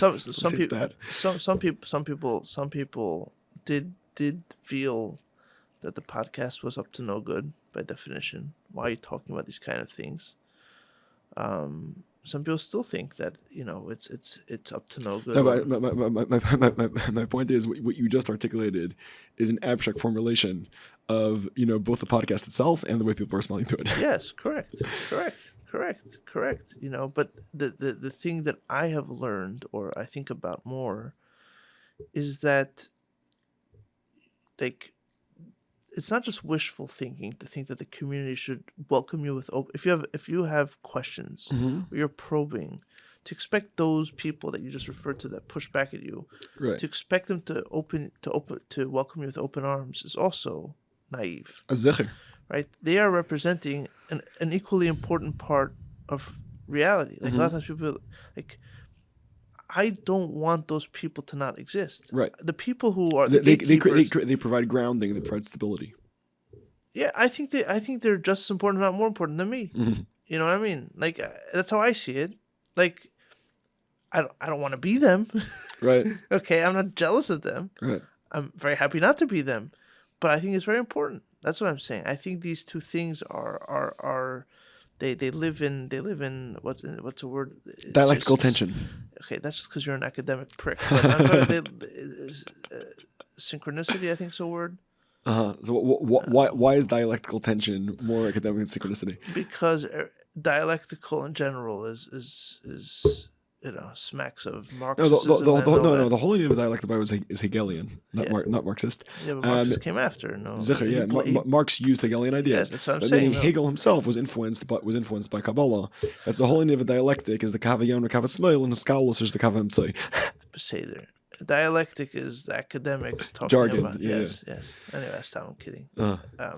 the real reason I have a problem with dialectics, I don't understand what it means. No, the dialectics means you have two ktsavis, right? Yes. In Hasidic terms. No, and it's much bigger than and the two ktsavis are in tension, Yes. right? And one's fighting with the other. And you find the scalos, the integration of the two.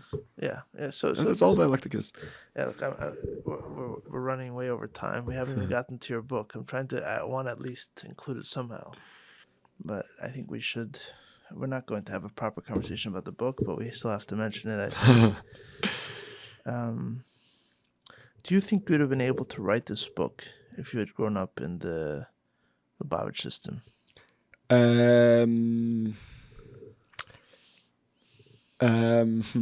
It's a hard question to answer. I think that the book really draws and builds on a lot of elements of my experience. I think one, like perhaps a very big dimension is my relationship with my father. I mean, I think my father gave me a certain kalim which he got, which he would not have had if he had grown up in the Chabad system, just in terms of being able to articulate things, right? So that's one, right? Just coming from that Bolshevik background, having those tools, right? So that's Aleph. Bays, I think also it comes from the fact that my father has and always had a tremendous passion for Eretz Yisrael, right? So I think there's those elements which I think are unique. I think the text skills that I got in Chaim Berlin were very helpful, both in Hebrew, Aramaic, and Yiddish, right? Which I think you get less in Lubavitch. And then I think also, the fact of being immersed in Eretz Yisrael and Israeli culture and Dafka and Hesder Yeshiva, gave me a certain ability to just like understand the Metzias on the ground, the Metzias that the Rebbe is talking about in the Sichos, right? Meaning when you go to an army base, when you live in these places, the Rebbe talks about in the Sichos, it just becomes so more real. What about the critical thinking? Like approaching the Rebbe's Sichos critically. Do you think you'd be able to do that if you... Look, I think that I know people who came through the Chabad system who have done that. Meaning, you mentioned our mutual friend Zevi Slavin, right? Zevi Slavin grew up in the Chabad system, and he has a very strong critical sense. There's another book that came out recently called Letters for Life by Levi Shmutkin. Right, and Levi grew up in the Chabad system his entire life, but he's a very original, independent thinker. Which Levi? The one who lives in Manhattan? No, this is Levi Ben Zalman. He's like 27. Mm-hmm. But in my opinion, he did very very good job on a book that critically analyzes the Rebbe's views on mental health, or meaning tools for mental health, which I think could very nicely fit into contemporary discourse and psychology, and really pushes back on some psychological ideas that have hit the mainstream. So I do think that there are individuals who are engaging in such critical work who come from a Chabad background. Mm-hmm. Or meaning from a fully Chabad background. I mean, that said, I do think that my story made it easier. Also, like just the whole experience of contrast. Being forced to interrogate even at a young age. Like why am I a Lubavitcher, right? And and not Litvish, right? In Chaim Berlin, that was like a big question, because like the same shame there's Gej in Lubavitch, there's the Yichus track in Chaim Berlin with the Miyuchas families whose grandfathers were Talmidim of Hutner, right? And they were like questioning what's up with this whole Lubavitch thing, this kfira that you're involved in, Right. Yeah, so I think that's another example of you had the opportunity to be involved in a book that clearly was a big part of sharing the Rebbe's outlook about Eretz Yisrael with many people who otherwise would not have been exposed to it. Sure. The book. I think they showed. Baby was reading it. And many others were. I mean, and honestly, in a certain sense, I very much feel it's just getting started. Meaning, in terms of where the book has reached. Right. Meaning, like I was literally shocked by how much reach it got. But meaning by people who, like, there's pretty crazy story in my opinion, at least. There's an influential modern Orthodox rabbi who lives in Israel, who I won't name in this context, Right. but he got the book. He's like big loofing over the book. He's like, I need this Elisha Pearl guy's contact information. He emails me. He's like, I want to meet. Right, so I go to his house, and he has like a copy of Makepeace, dog-eared. He has like half of the book. He has like underlines, highlights, and then from that he's like, okay, now I need to read the Rebbe Sichas and Aleph, like.